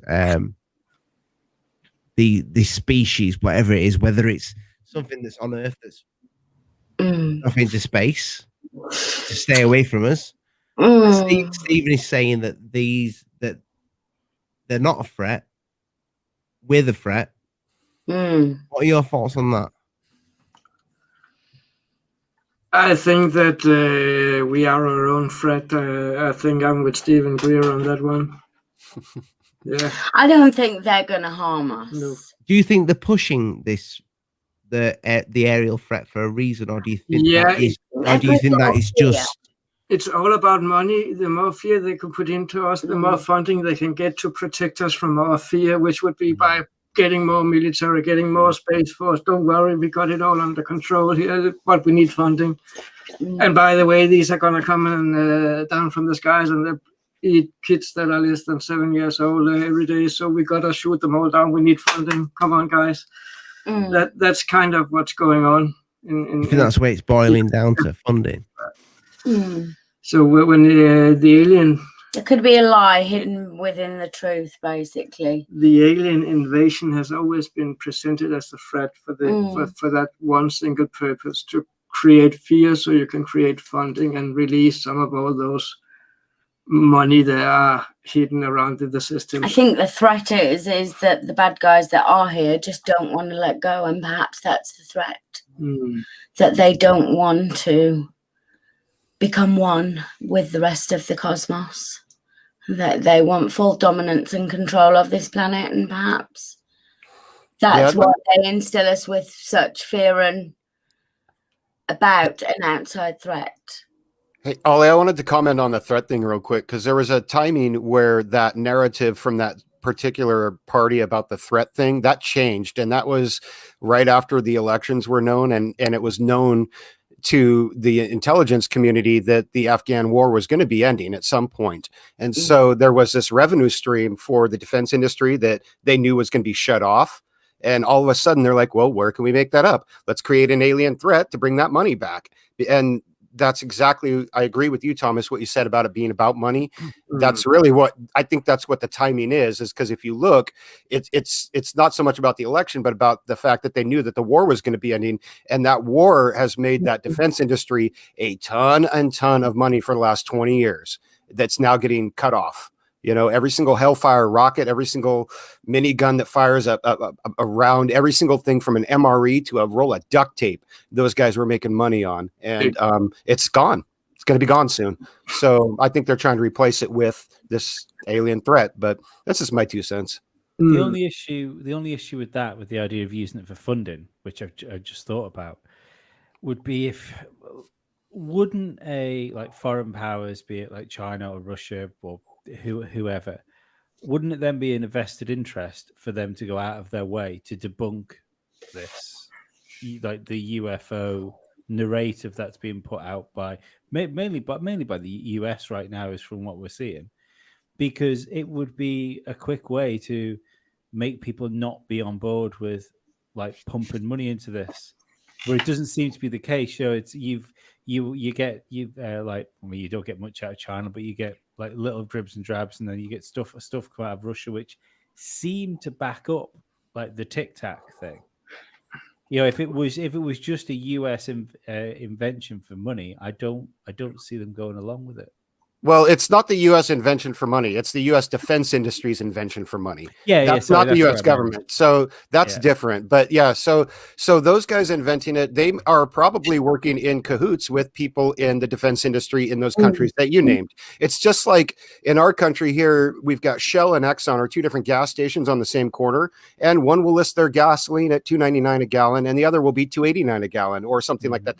They fix costs, and then you go to another part of town, and one's $4.99 a gallon, and the other is $4.89 a gallon. So they collude to set prices and things like that. And I wouldn't be surprised if the defense industry in these countries do the same damn thing. Why not? They're all making money off it. It's in their all of their best interest to create this thing. And so I don't think they really want to. And as far as China and Russia go, maybe they don't want to because they know that it's going to spread us thin on the American front end. If we're dumping all this money into our defense industry, but we're also dumping it into NASA and space exploration, and we're also dumping it into political programs and things like that, we're spreading ourselves thin, and it feels like somebody's trying to multi-pronged attack on our economy, and that's kind of what I feel like that, why the foreign powers wouldn't really try to debunk it. They're like, hey, if you want to go off and spend a bunch of money on this crazy thing, go ahead. We're just going to hit you even harder on these other elements, space exploration and things like that. I don't know. We'll see. I mean, either way, there's definitely a concerted effort to make sure that not like people like us that are sat on YouTube channels, but people that are sat at home that just watch television like primetime TV. There is a concerted effort to make them believe in UFOs, and that's what I can't quite put my finger on. Yeah, and to make them believe that it's a threat. And in my Tommy the Troll video where I trolled Lou, I said that. I was like, look, man, you're not just running an operation on the American public or on Congress here. You're running this operation on the entire world. Everybody's listening to this. And, in 2 years, when he just gets what he wants and disappears, the rest of the world's still going to remember what he said, and it's going to have a lasting effect. 2 years. I don't know. I hope so. The day I never have to hear about Lou Elizondo will be great. I really don't. I don't like that guy. I call him Lockheed Lou because I think he works for the defense industry, but whatever. If I could prove that, I would, and put it out there, but maybe one of these days. I hope he does go away. We never asked him to show up. Where did he come from? You know, 2017, he just pops up on the scene and is like, "Oh, I've got all the intel." By the way, how, you know, he could have done that in 2007 when he first got access to that information at ATIP if he really wanted to blow the whistle. You know, instead of waiting until the program was done and he was in some other program for, you know, special management staff and all that. Like, who even knows what that guy was into? But it ain't good. It ain't good. None of it. I think he's a begrudging face for it now. I think the guy which was supposed to be there was Tom DeLonge, wasn't it? They wanted him to be the front-facing guy, and he destroyed himself on Joe Rogan. Yeah, and then dipped out with Angels and Airwaves after he got his payoff from the TTSA stock. Hey, I didn't mind Angels and Airwaves. There's a couple of songs on there that I really liked. Dark Hour Paranormal. I'm very jealous of you, boy. Them boys are living it up right now, all together. Third Phase of Moon, Dark Hour Paranormal, and Rich. And who's the other guy that's with them? I forgot his name. Anyway, Dr. J was with them for a bit. Yeah. They're all. Where are they? Whereabouts are they? Probably in a hot tub. They were in California last night. I don't know where they're at now. Yeah, I would give my left testicle to get in a hot tub with Third Phase of Moon. I'm not even a gay man. Just to touch. Just to touch Blake's face. I love him. Seriously, I just want a hot tub with nobody else in it. That's fine by me. But very jealous. Dark Hour Paranormal, they're the best looking guy in ufology. He's a beautiful chap. Look at that man. He's got a great singing voice too, man. Yeah, he's delicious. Killed it on that. Yeah. My wife wonders about me. She does. Just tell her it's a little man crush. It's just a little one. At least it's not on Justin Bieber. Oh, no, he is cute. He's a little bit young for me. Yes, I mean, when we're talking about these things that go in and out of our oceans, and people spotting them out at sea constantly, you hear about this. You hear about the legends of like people that are out at sea before people could even record anything on any device. People would draw it. People would speak about it. You'd hear the legends of the sea. You'd hear about krakens and what have you. You'd hear about the noises that this kraken made. But sometimes it wasn't that they'd even see it. People depicted it as a massive, big tentacle thing. Okay, but a lot of the actual myths were people that just heard it out at sea. They'd heard these noises that were not whales. They were just these insane noises out at sea from this thing that was a kraken. Oh, John, I'm watching stuff on Skinwalker stuff at the minute, creeping myself out. It's really, honestly, too much. But do you think they're real, the kraken? No, I'm not talking. I think maybe what if the kraken was that what they described as a kraken? You know, because a lot of it was just the actual sounds that it made that people would report these weird sounds. And you know, like, I mean, I know you guys in the States, you get these horns a lot. You hear these massive, huge horn-like sounds. Trumpets from the gods or whatever. Yeah. This is what they heard out at sea with the kraken. Could that not be whales? It could be, Dolly. Yeah, but you would think that people that have been out at sea for a long time would know the difference between a whale. Yeah, but you see, when they're ancient Neanderthal man running around. I'm not talking about Neanderthals. I'm talking about like Columbus or what have you. Yeah, I'm talking about people that was out at sea on ships that would report things, weird things that happened out at sea, strange noises out at sea, strange lights out at sea. I know a lot of lights have been reported. A lot of sailors have reported seeing lights underneath the ocean. The most famous one, Christopher Columbus. Yeah. Say that. Wasn't that the day before he found America as well? Yeah, it was. And it was written in his diary, his little book. Some might say they led him to America. That's the question. If he was guided, who was he guided by? Do we call them aliens or do we call them angels? That's the big question. Depends on when you encounter them. You know, you encounter them now, you might call them aliens, but 2,000 years ago, you might have called them aliens. Who you aliens. are, where you come from, how you're raised, what religion you've grown up in. So, yeah. Education level, all that stuff, you know. Yeah, it's interesting. I've always thought about that too. You know, if you're rolling around on prehistoric Earth and an alien ship lands, you're going to think it might be a god or an angel or something like that. Absolutely. You know, and maybe they told you, hey, we'll be back in a couple thousand years. Make sure you guys shape up your ship, you know, and we'll check you out then. You know, I guess we'll see. I've always wondered about that, you know, like maybe there's you know, like the Planet 9 theory, you know, maybe there's a race of aliens that comes around. They would be aliens. They're not from Earth, but they're still in our solar system, you know, and maybe that planet only comes around every 10 or 12,000 years to get close enough for us to kind of interact or see them, you know. We don't know exactly what's going on with Planet 9 out there right now, but yeah, I think it'd be curious, you know. I was going to ask you about the Black Knight too. Like, I had done some research recently into the SpaceX Starlink systems, and so I was looking at all the different satellites that are in orbit above the Earth and whatnot. And I noticed that there's about 16,000 pieces of identified space debris satellites and things like that up there.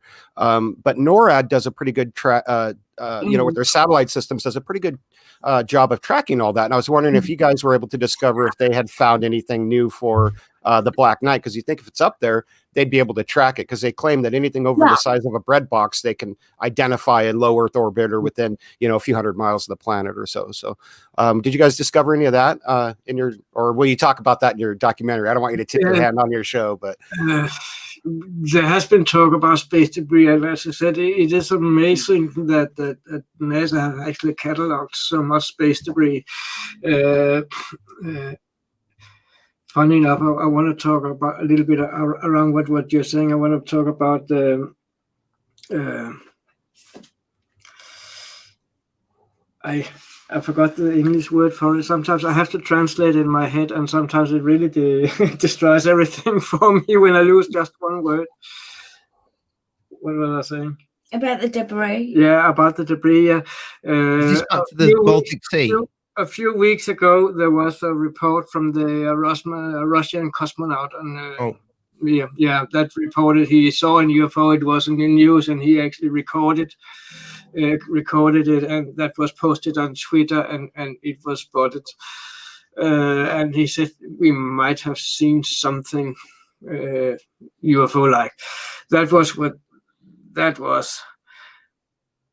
They later came back and said that it was possibly some of the Starlink satellite that they saw. These 5 lights he photographed in a video moving with the same distance to each other all the time was possibly the Starlink satellites that they had launched it up the day before.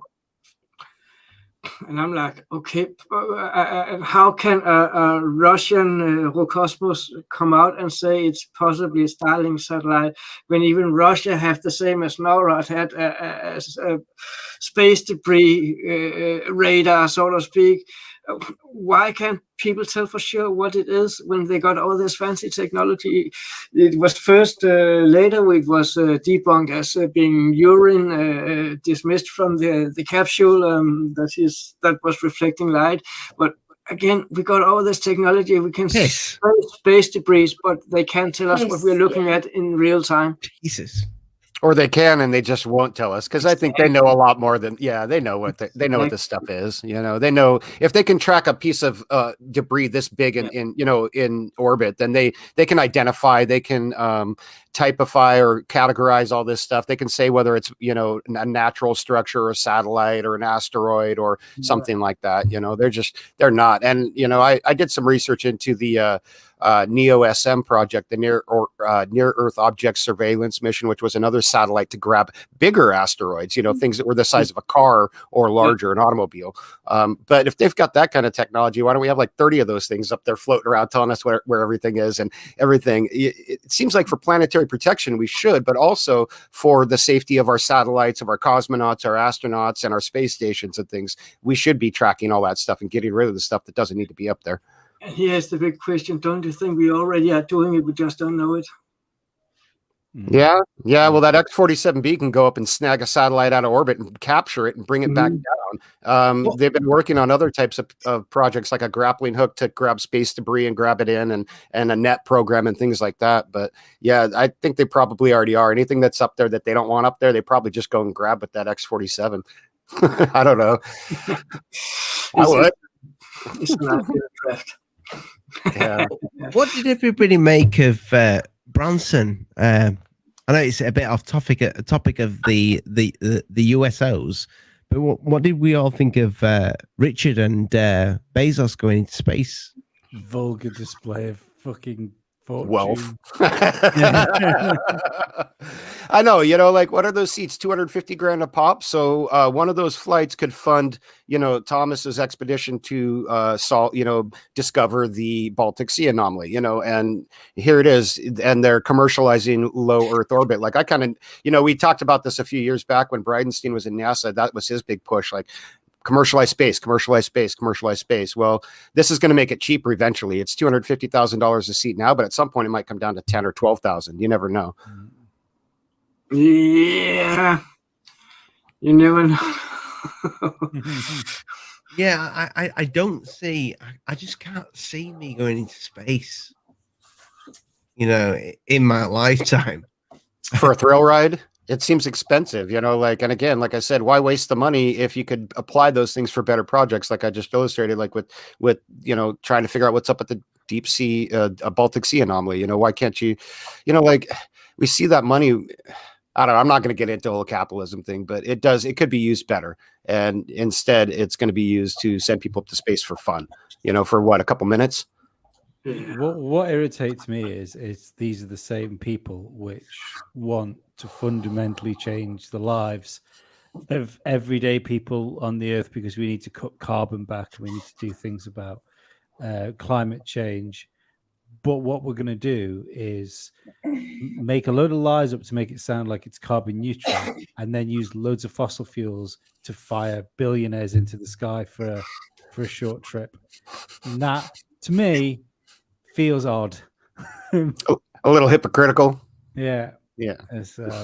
Says the man who's got a Formula One channel. Oh yeah, no, hey, I'm not arguing about it, but the idea that they go around telling us like what needs to be changed. To live our lives. Yeah. Yeah. Almost like the resources are going to be kept for a high class, while the rest of us struggle away as slaves. Somebody told me Elon's jumping on that bandwagon and he's going to get a ride on the Dragon. Is that true? I think I read something about it this morning about Elon wanting to go up too, on maybe somebody else's ship though. I don't know. That's kind of crazy, but I don't know if he will go up. He might. Why not? Check it out, Branson. Yeah. He needs to take Joe Rogan up with him and do an interview live. Elon and Joe Rogan going up on the Dragon while chasing the Dragon away.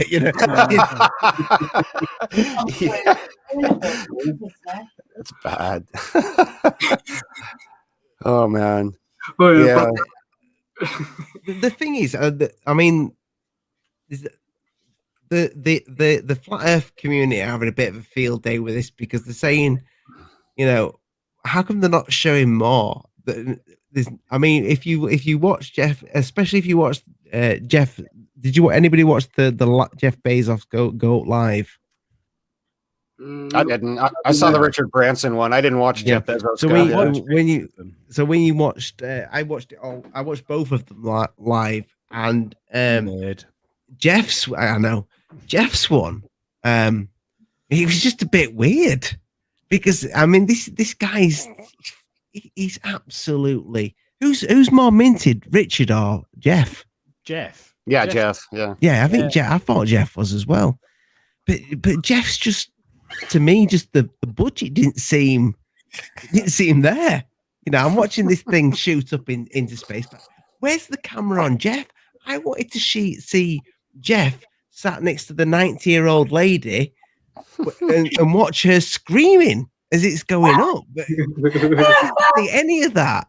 All I saw was a rocket go up, and I saw it separate, and I saw it come back down. And then we see afterwards, we see the footage of Jeff. Listen, guys, There was no internal. I believe in space. I believe in space. I'm just saying, just putting it out there, Jeff. You know, with all that money, you could have really made a statement to the flat earthers. And Elon, if you are going to go into space, my friend, can you please take Mark Sargent with you? The Syrian people came to this world to teach and Yeah, I think if they wanted to, prove, if you wanted to disprove the flat earther, you could just pay to send one of their head people up there to film, a launch or something. But I've watched enough launches to tell. Manny, yeah. if I was Elon Musk, this is what I would do. I was like, Jesus Christ, I've got enough money. I'd look at Jeff Bezos and I think, well, Jeff Bezos has just launched a 90-year-old woman. That sounds wrong. He's just took an old lady into space. That sounds wrong also. But if I was Elon Musk with his sense of humor, I would be like, hey, is that Mark Sargent? Yeah, it's Elon Musk here.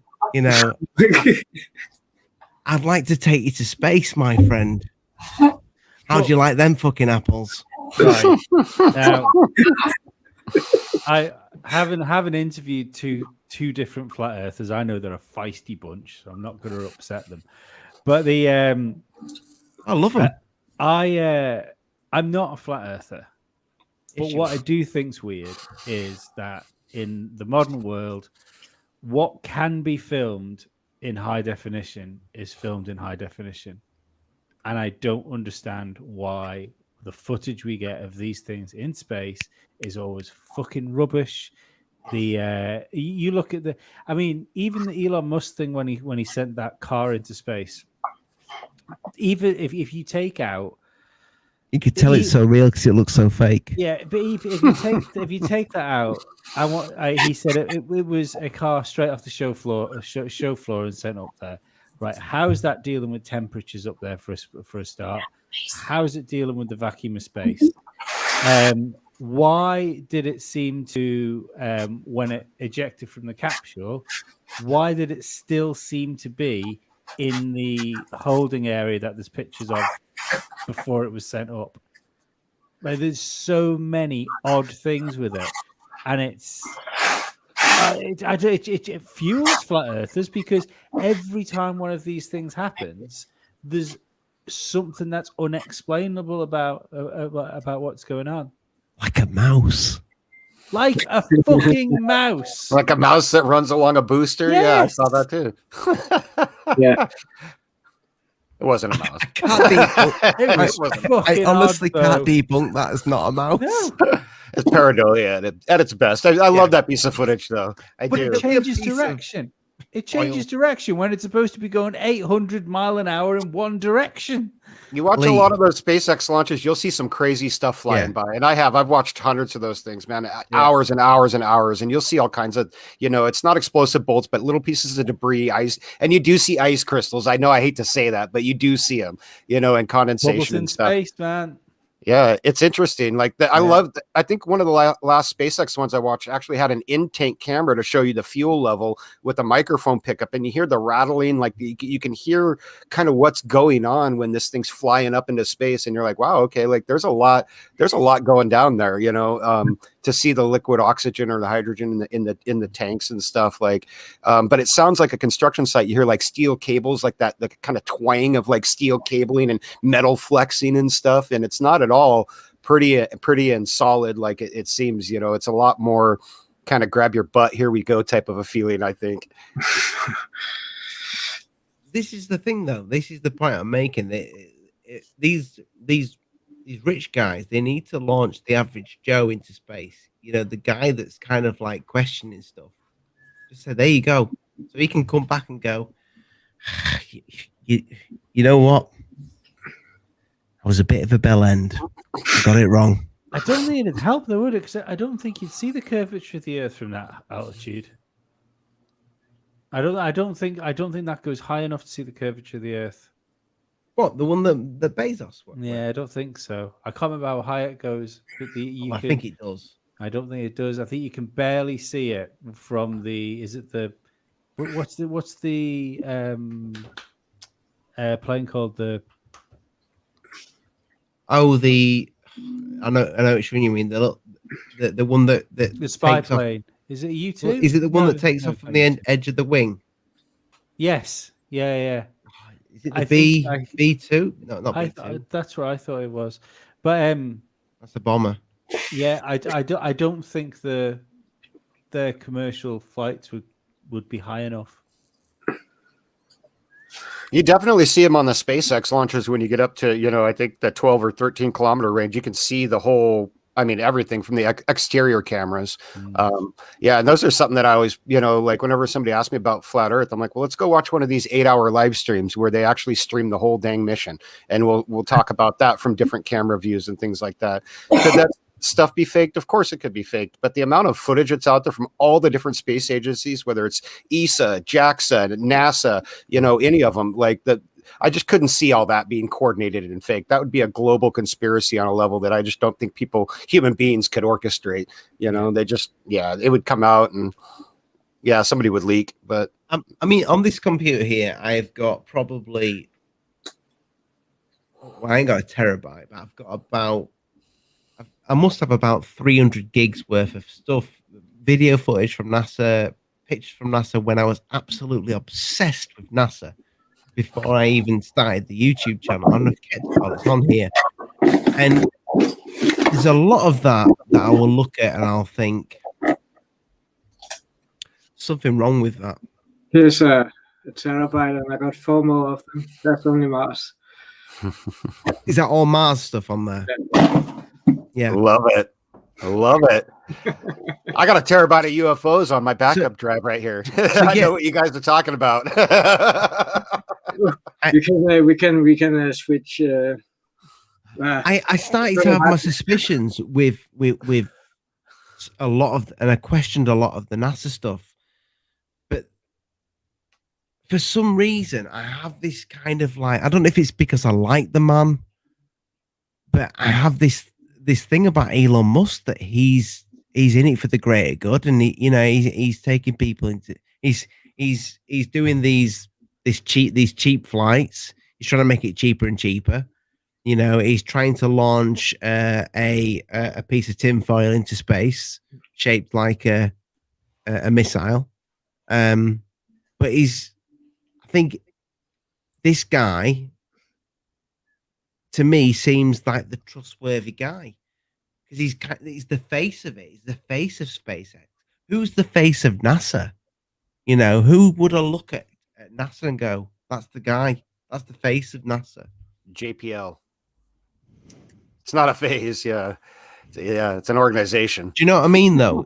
Elon's got a face. They fucked it with the face of NASA, didn't they, at first? Because they were like, yeah, that guy that we've got, that's out on television all the time. Turns out he's a Nazi.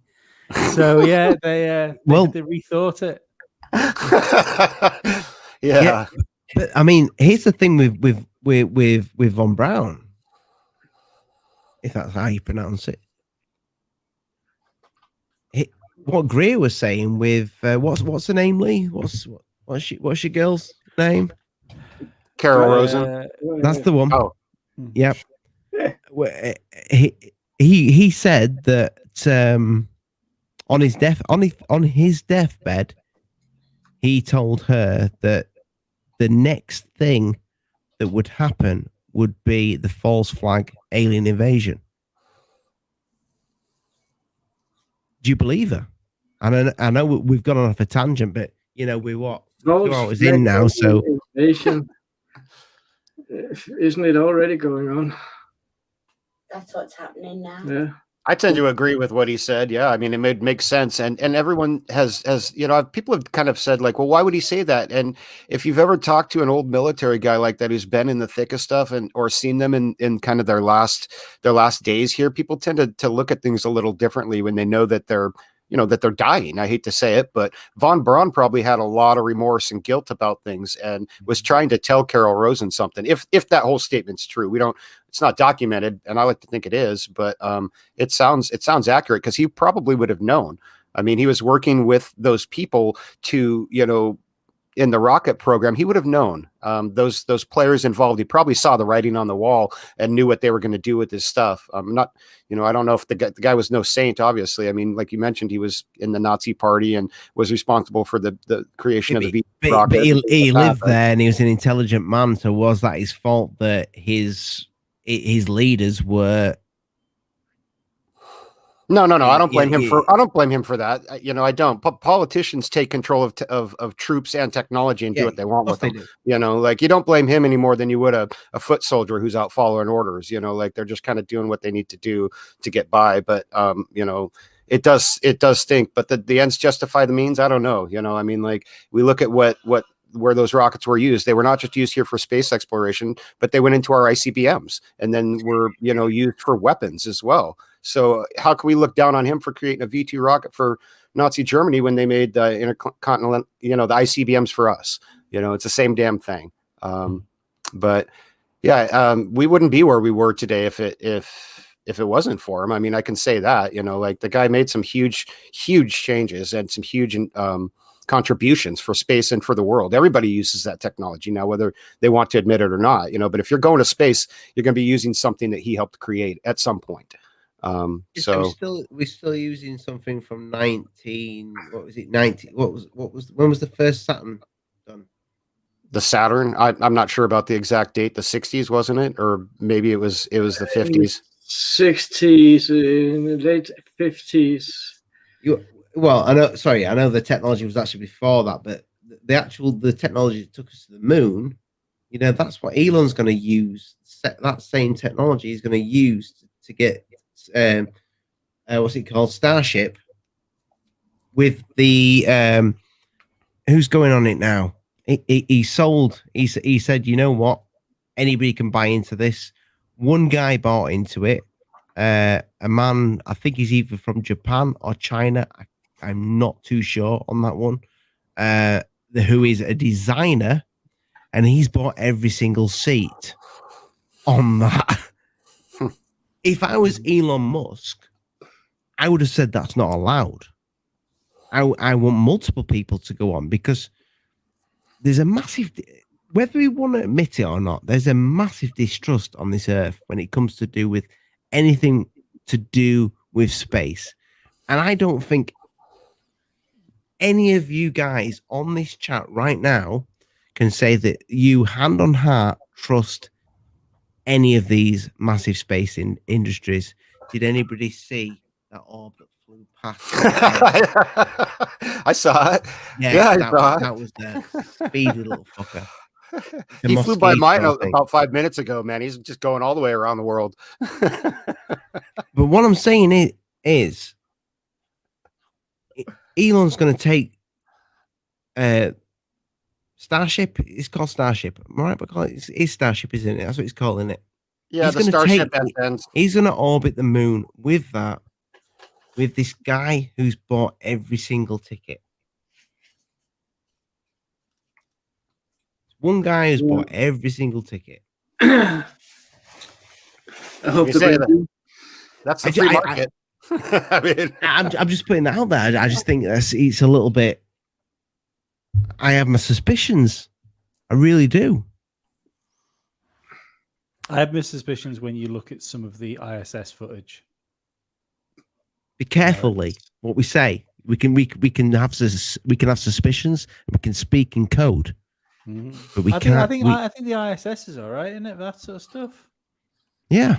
But the the video's titled about underwater anyway, so it's okay. We can talk about it. We're pretty far away from the water now, right? To be honest, I'll be back in just 1 minute. But there's stuff where it seems like obviously green screened, and there's one where there's a guy going through a doorway, and you can see where the mask isn't put in the right place, and he fades away before he goes through the hole into the next part of this ISS. And you just like, how can you not question things when that happens? So So you know what image artifacts are when you're looking at digital video, when you're looking at it's not an artifact, mate. Definitely it is weird. I've seen it and I've seen the way it breaks up. And if it breaks up in that exact place where he goes through that doorway where it's faded out, it's odd. Yeah, it's odd. But I'll be honest with you, Lee, I really can't speak about this on this channel. No, because it's great because it's live on YouTube, and YouTube, you know, they will strike me down with great vengeance and furious anger if I say anything bad about what is or isn't going on up there or down there. But there are, if there wasn't any people on this planet that at any given time have actually taken picture with telescopes from the Earth, then you could say there's nothing up there. But because so many private people with cameras and lenses that have managed to take clear pictures of the ISS, you can see it's the ISS, and you know these three guys on Facebook who posted it that day was visible. That part don't even know each other. So the ISS is up there. When you speak about green screen and disappearing in the mask, I am kind of thinking back to Apollo 11 and Stanley Kubrick. The debate is still going on. I believe 100% they landed on the moon, 100%, but I don't believe that was what we saw. That was something pre-recorded because Kubrick did that. They couldn't show live from up there, so they was already pre-recorded. Here we go, America, we are fantastic, we are on the moon, and you didn't see that over there or that over there anyway, so everything is good. So when you say things like green screen, I do sometimes think that they actually are hiding stuff or maybe equipment they don't want us to see. I can't sit and say this or that or that's how it is or give any statements, but I know that the whole thing about not exploiting, giving too much up in one go, and therefore you have the same on Mars. You see pictures there where it's clearly blurred out. I have tons of them, and you can see there is fake sand that's covering over stuff. I think no matter where we are, if we are on Curiosity rover or if we are on ISS or even Station Mir when it was active, no matter where we are, I think there is a program for whatever side you want to support. You know what I mean? So Thomas, I've seen that on your channel. I've seen that. I've seen you do a video where you're showing footage on Mars that it's taken, but you can blatantly see a Photoshop on the Mars landscape. Yeah. You can see it. Yeah. I've seen that on your channel. I've seen that on your channel. I've seen that on Will's channel, where you've pointed it out and you've shown that. And as somebody, I do now. I like to use Photoshop a lot, and I can kind of see how it's being done. Yeah, I'll have. After I started all this in 2009-10. So you think they're covering up stuff on Mars? I can say exactly the same. I understand how easy it is to do. I've never faked anything. I've never changed anything to make something look like it's not, or it's something it isn't. But I know how easy it would be to do. And I don't think it's any more different for a professional space agency like NASA to do whatever they want to do.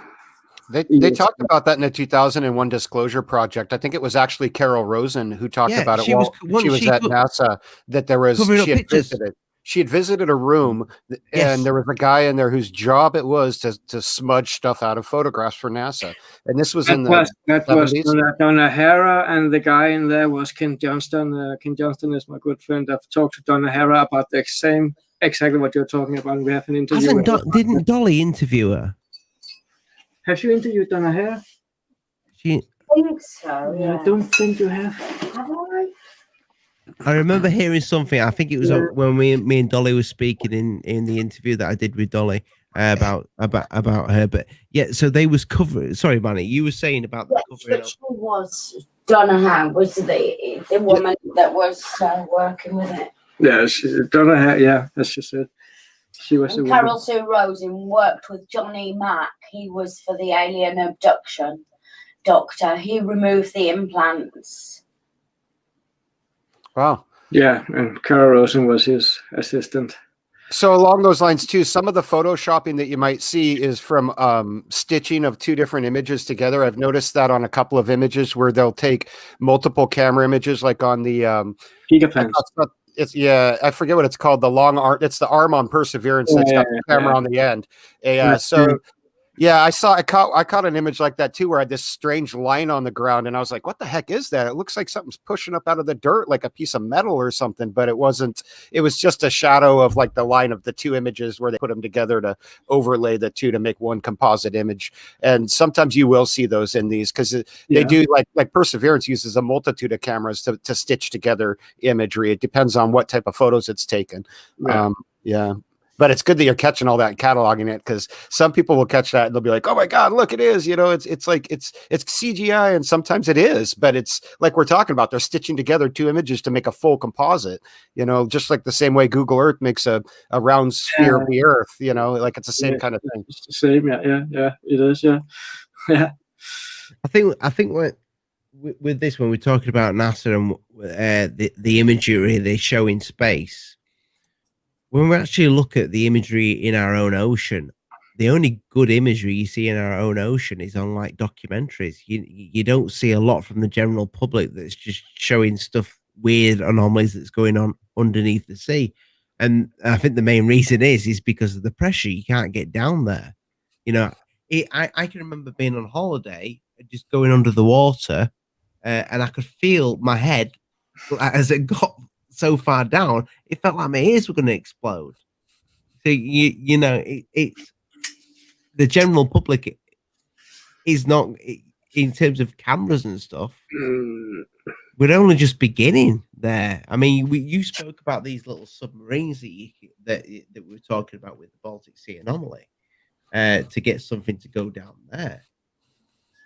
But I think in terms of the sea and just researching what we've got down there,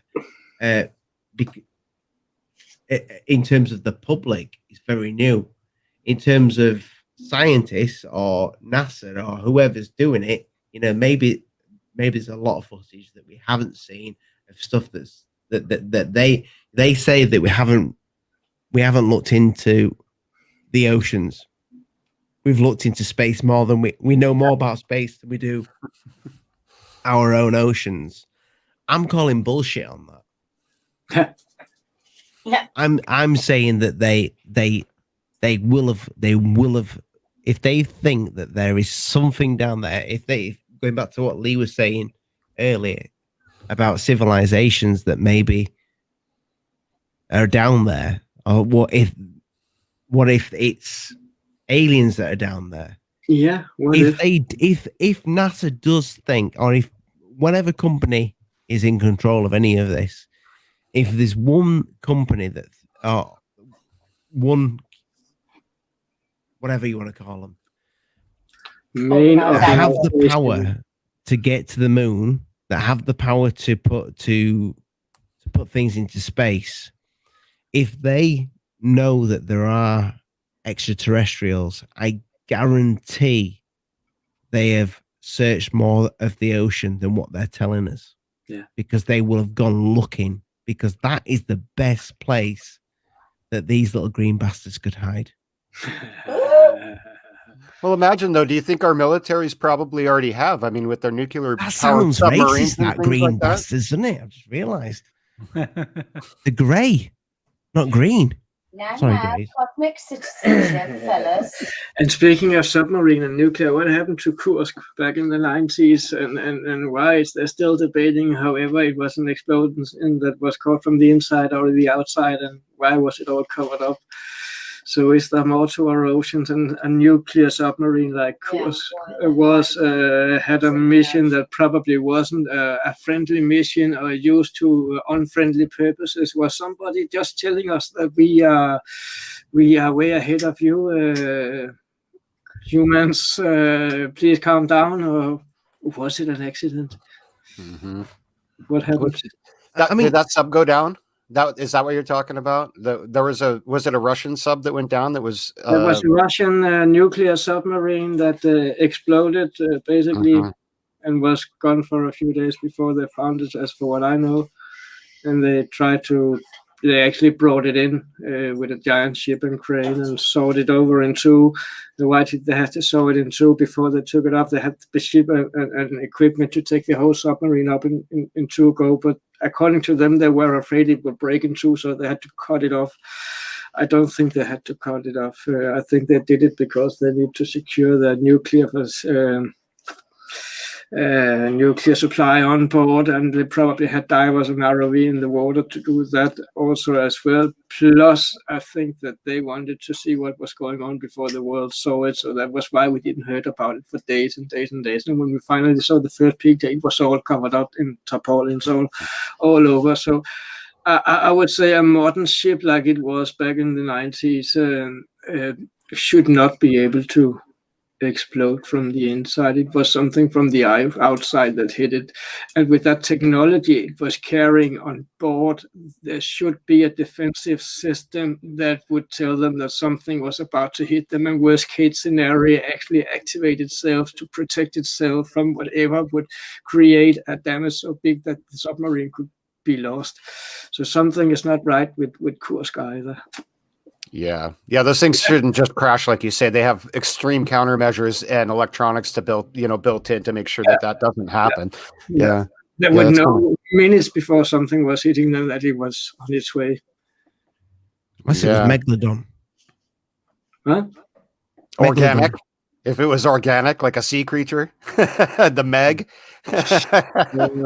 Well, or something alien, if it was something that its sensors couldn't track or detect or deal with, I mean, we see the UFOs flying all over that they don't necessarily show that they can track and target those things. They can film them, but like in the Agua Dia, Puerto Rico, the border pilot has to get ahead of the thing at one point because he can't get an auto fix on it when he's trying to track it. He has to lead it, so like maybe, I don't know, seeing something and tracking it aren't the same thing. So we were speaking about that the Puerto Rico footage earlier, and I have to agree with what a lot of the bigger channels have said. Third Phase and the Secure Team 10s, they have said that is some of the most compelling footage, and I would agree with them with that one, because that thing it kind of dips in and out of the sea. And I mean, if that is something, our technology, now, stop me if I'm wrong here, but I don't know anything that we've got that can do that can just dip in and dip out. I did see a patent for this thing that looks a bit like a bird that can kind of go into the sea and come out of the sea, this new technology. But this it's a ball.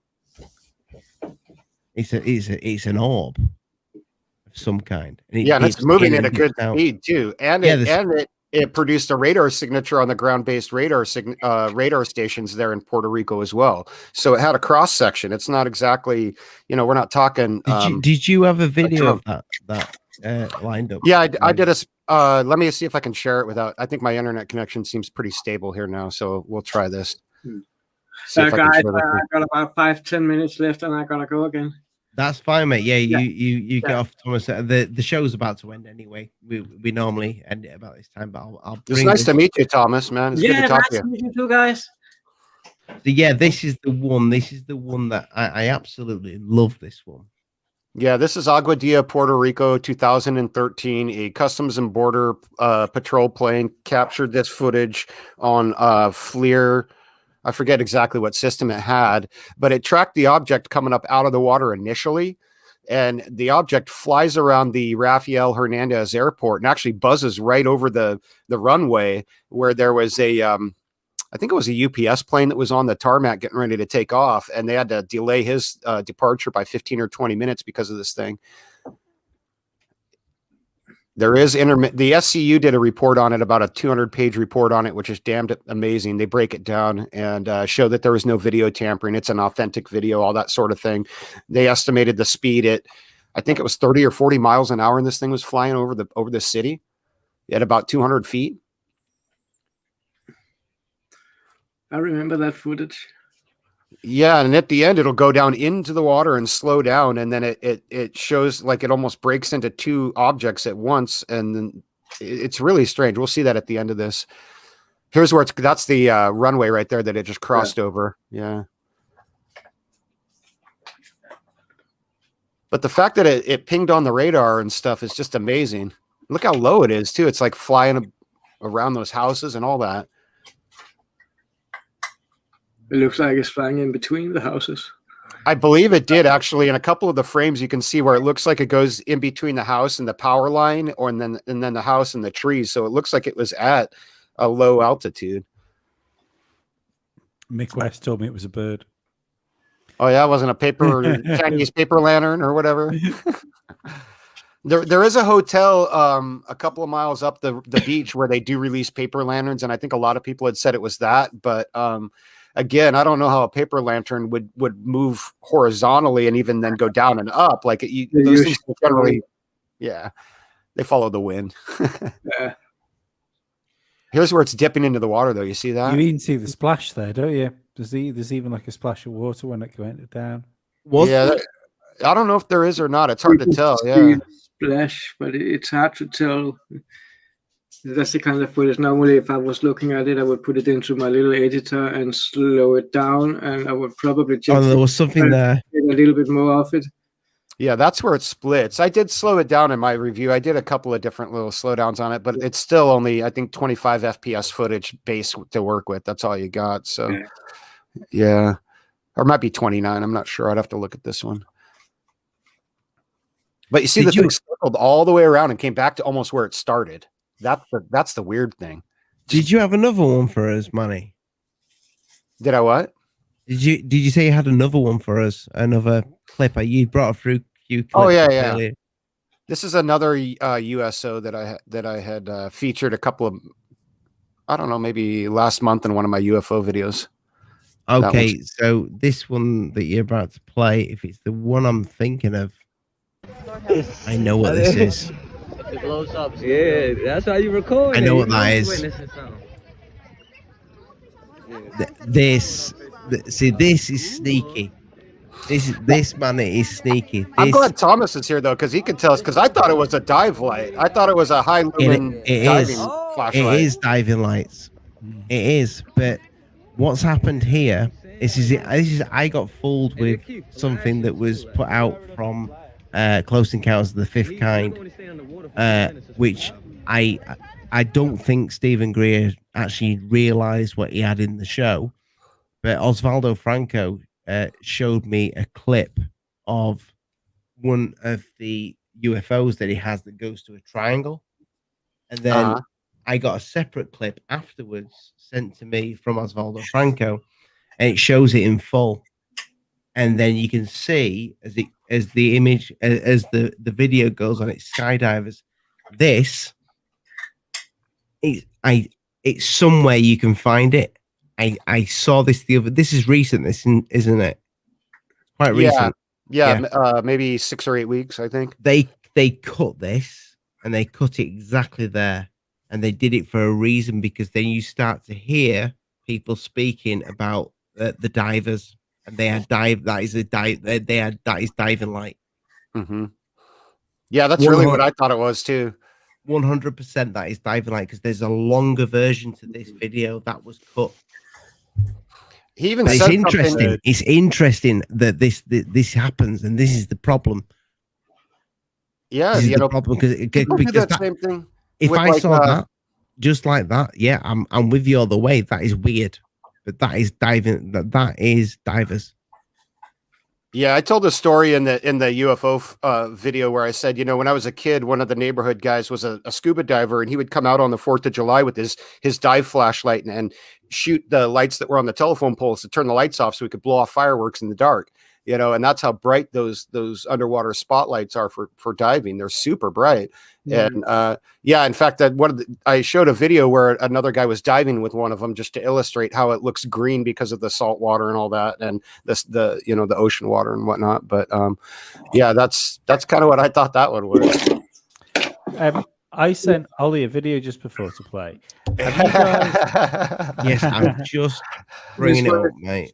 But before you 15,000 luminance, and that would create bigger light than what you saw in that video if you put it in a plastic bag and took it down. Wow. Right. Now imagine what that light would look like if we strapped it to a drone and flew it up over a city or something too. You know, wouldn't that look, I mean, or something similar to that, you know, it would be very easy to spoof something like that now. Oh, and we were talking earlier about drones that can land in the water. There is a new quadricopter drone that can actually land on the water, and it'll pivot the quadricopter blades down to act as propellers, and it can submerge, but it can't just fly right up and dive into the water and continue flying. It has to stop kind of like, stop like and land on it like a helicopter basically, and then switch modes to go into a submersible mode. And they do have a drone that they're working on to do that right now, but that was not anywhere near production in 2013 when Agua Dia happened. And I don't think those little plastic drones ping a radar section on a radar, on the ground-based radar stations. I don't think they're big enough, but they might be. Guys, I gotta go now. No worries, Thomas. No problem, buddy. Dolly, thank you for joining us tonight. Yeah, it was great to be back, Oliver. Anytime. Yeah. Yeah, we'll be looking for your Black Knight satellite documentary coming up. I'm excited to see that, man. Yeah. Go into space. Yeah, will you come back on once it's out and we can discuss? Say that again. Sorry. Will you guys come back on once your documentary's out and we can discuss? At any given time, we will. Always. Beautiful. Yeah, that's the way it is. All right. Take care, Thomas. Thank you, guys. It was really wonderful. Cheers, buddy. Have a great evening. Good night. Yeah, this video, I found this ages ago. I watched it ages ago, and it's a National Geographic photographer. And it took me ages to find it again, and I just found it. So I hope it's the same video. And I've just linked it in the description for whoever it is, just so they don't get mad at me for playing it. So go check the original channel out. They'll put it out, which is the channel is Miko TV. Go check him out. I've put the link in the description. It's not his anyway because it was on National Geographic originally. So he's a dirty stealer. Yes. Coming from the guy that does reaction videos. As long as I don't get check out the original people then. All right. So let's have a look at it. Let me turn the music down. Oh, please play the guy talking. Louis Lamar. Wasn't he a Western writer? Is there a guy talking? There should be a guy talking. If it does the interview, just a jingle. Just pop her through and see what the right. That's from the mermaid thing. That's nonsense.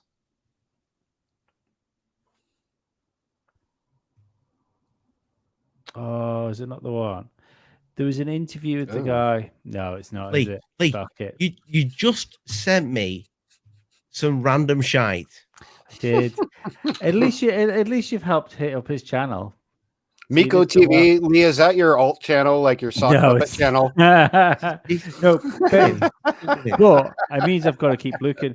But there was a thing on National Geographic with that photographer, and he was talking about how difficult it was to photograph deep sea creatures and stuff like that. And then he just dropped in. He said, "Oh, and I also found like an advanced life forms down there." It was really weird. It just threw it out there, and just then the for interview finished. Yeah, it was really strange. What does he mean though? You think he's talking about alien life, or is he talking about some kind of weird, crazy, tube worm that can hang out in sulfuric acid? No. He was talking about like sort of what we would consider us, but underwater us. Wow, I'd like to know where that is. Like mermen. Yeah, essentially. Yeah, I need to look for it again. I thought I'd found it there. I didn't want to play it while I was listening to you guys as well. Wish I had now. Because do you remember when we all saw the, which was only a few years ago, the proper? I'm not talking about the medium giant squid. I'm talking about the giant squid. Remember when we saw the first footage of the actual real giant squid? And how big that beast of a thing. Well, that thing that looks like a fucking alien underwater. Yeah, it's weird, isn't it? it's weird and it's massive. Yeah. Yeah, life that's at the bottom of the ocean all looks strange, man. Everything looks weird down there. You know, I've seen shrimps that have like 12 eyes or you know, have no eyes even, you know, and different little, you know, like what's it called? The mantis shrimp that can throw a punch that actually captivates and boils the water around its punch. It's amazing. Yeah, it's crazy, you know. Tube worms, like I said, that live in hydrofluoric acid vents, you know, with no sunlight, but they can still exist. You know, that's on our Earth. What are we going to find when you get to another planet, man? Well, look at the octopus. I mean, I used to eat them beautiful little bastards all the time when I went on holiday to Spain. I thought it was you know, I love octopus. It tastes amazing. I won't eat them now. I will not eat an octopus.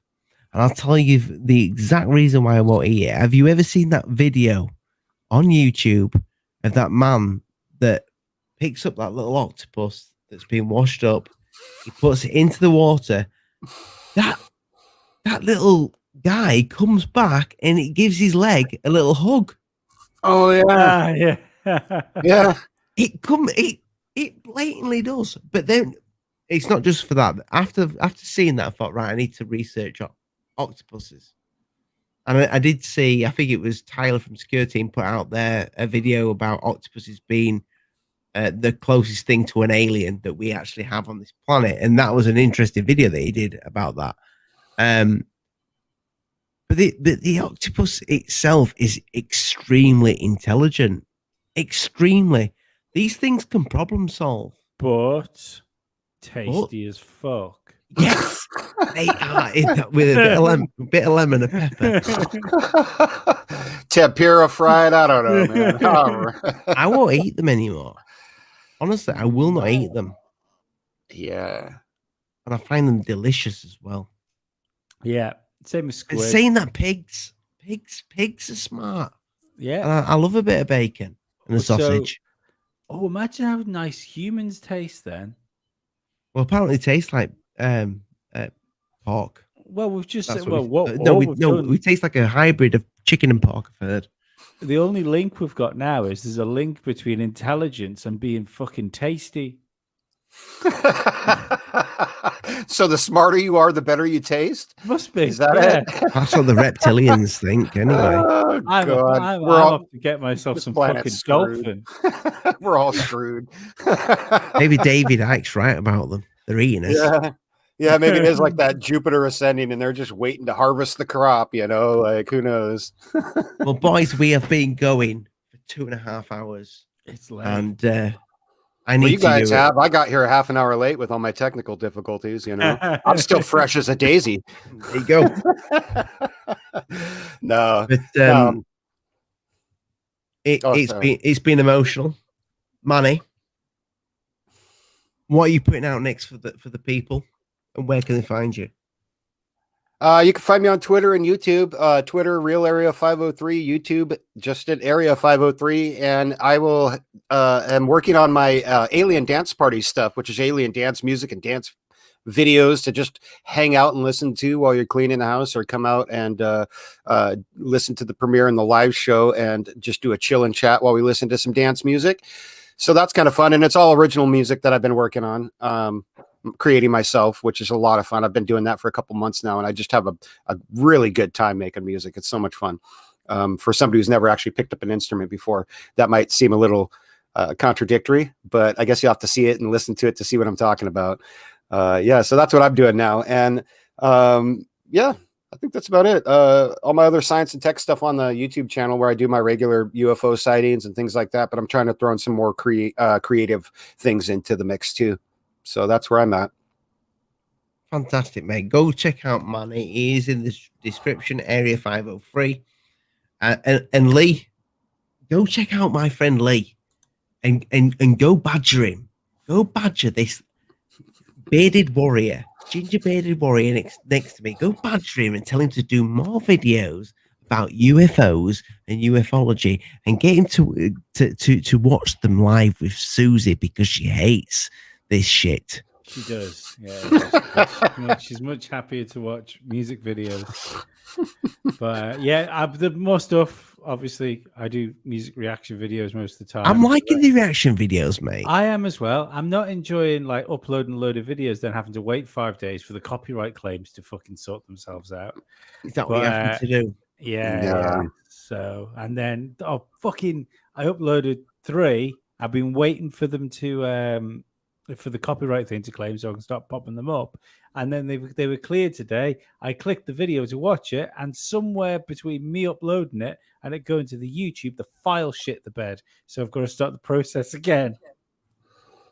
No, and then you got to go through all that and waiting. Yeah, file a dispute with Content ID and all that. Yeah, that's a pain in the butt. I was saying earlier how I had got one for doing a live stream from NASA. A Content ID strike, and it was from like a newspaper in Argentina or something. And I'm like, yeah, they're just fishing. They are literally all they're doing is they're setting up bots accounts on YouTube, and they're the scum of the earth. This is why. Grim. This is the problem with today and the internet. Scum of the earth. Yeah, they are, man. Well, it's the music industry, sponges. man. Intellectual property, all that stuff. It gets into money real quick. I put I put a t-shirt design up, funny enough, my t-shirt designs, and the alien one that I drew myself, this is not a hint to go buy yourself some merch, but the alien one, they was like, have you drawn that? Well, yes, I bloody well have. But we're not talking about the actual xenomorph. We're talking about my logo.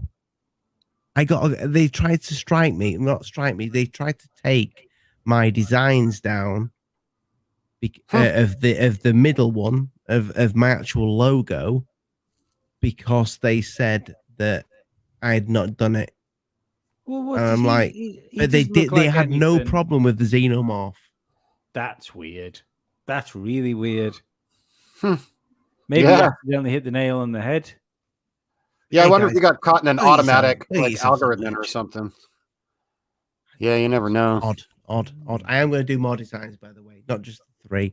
I've got some plans for some very sexy ones.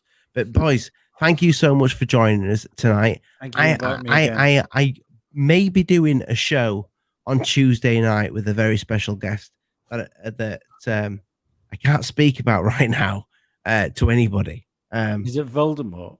It could be. It could be Voldemort, but it also could be what's his name? The other one, the one that looks like a heroin addict. Oh, Smeagol, Scottish person. What's his name? Oh no, I'm thinking the wrong program. I'm thinking of Lord of the Rings. Who's the one that looks like a heroin addict? Gollum. Gollum, that's it. Gollum. Oh, that's bad. Yeah, I've got an interview with Gollum. That's not a pleasant look. You should never be referring to someone as Gollum. Like, that's poor bastard. I may have an interview with the wizard. All right. That's all I'm going to say. Gandalf the White or Gandalf the Grey? Yeah. A massive interview. Massive. But yeah, thank you so much for joining us, boys. It has been emotional. It's been fantastic. It has been odd because we've not really spoke that much about the sea. Well, we have. We spoke about the Baltic Sea anomaly, which I think we've established that it's not a UFO. It's not an alien ship, but it could be something pretty old. I still think it could be an alien ship. It could be covered in something. It could be a ship that's covered, in basalt or something like that. You never know. I mean, but we won't know until we get enough money to get Thomas down there to look. Yeah. Well, there's a thing like when you not to fucking launch the show again, but when you look at things like Lee always tries to do this. You never like can say goodbye. No, but like megalithic structures and stuff like that. The reason they did it with rock is because whatever they were doing, that was easy for them because we build the easiest possible way we can. Yeah. And it lasts forever. Yeah. What is Earth made out of? It's a massive rock. Molten rock, more rock, dirt. Yeah. Mostly rock in some form. Yeah. Flat rock. A slate-like rock. I don't know about that. Thanks for that, Lee. Thanks for that. Attract a new crowd. Hey, I showed that promo for the dance video. If you want to do that on the way out, you can play it. It's got a few minutes of and a little story. And Lee, if you ever want to do reaction videos to my music, I won't copyright strike you, dude. You can go ahead and do that stuff, and you can. Oh, cool. You can play me and tell me how horrible I am and how much I need to improve. Because you don't want to ask Lee to do a reaction video to your music videos. It could be amazing, Manny, but I've watched him. He'll pick up on something. Well, if you want to, I won't. That'll be Susie. It would be Susie, definitely. Takes a lot to impress that woman. It does.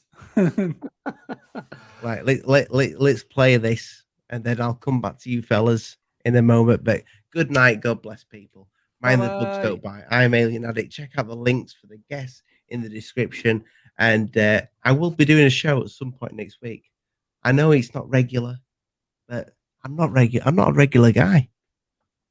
Quite unique. Good night, God bless. Mind the bugs don't bite. Have a great evening, people. 2010, a CGI dancing alien by the name of Howard. Which one's the alien? Took the internet by storm. Howard was quick to rise to the top of the CGI dancing alien circuit. An overnight sensation, Howard was showing up everywhere.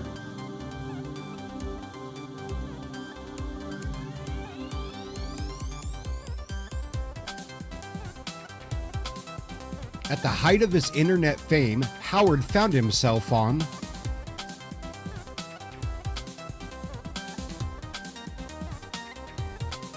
The judges were amazed by Howard's talent.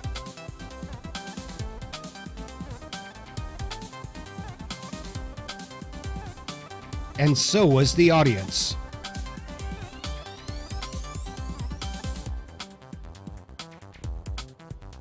Howard was on top of it all.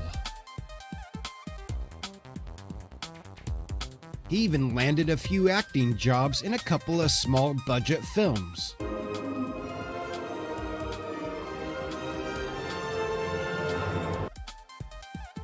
Such as Jurassic Park.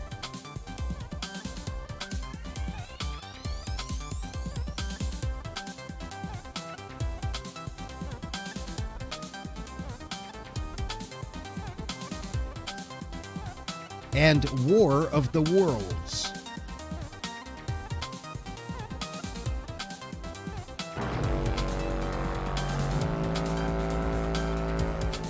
How could it get any better? Howard was truly on top of the world.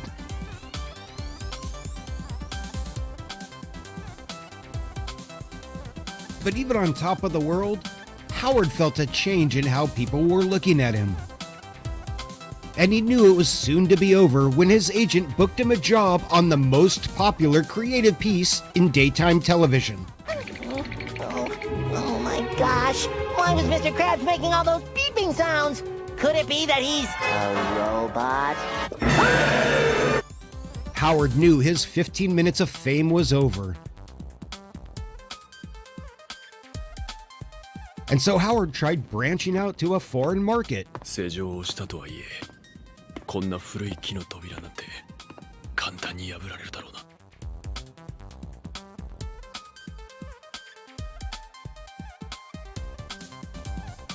It did not go over well.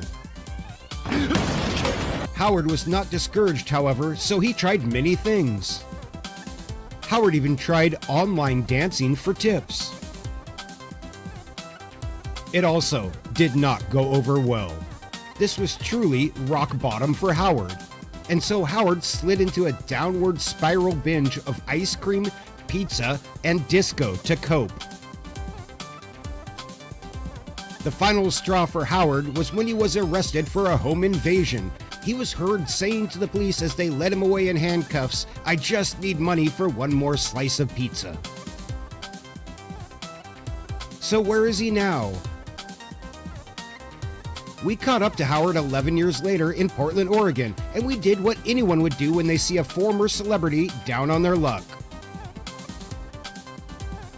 We capitalized on his misfortune for our own benefit and offered him a job hosting the Alien Dance Party.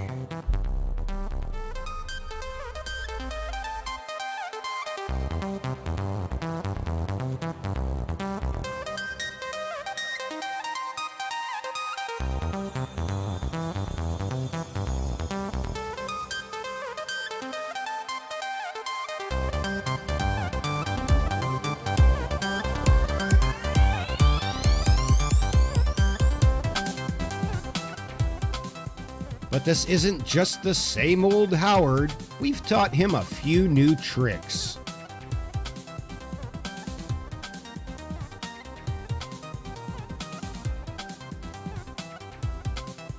And we even got Howard some backup dancers.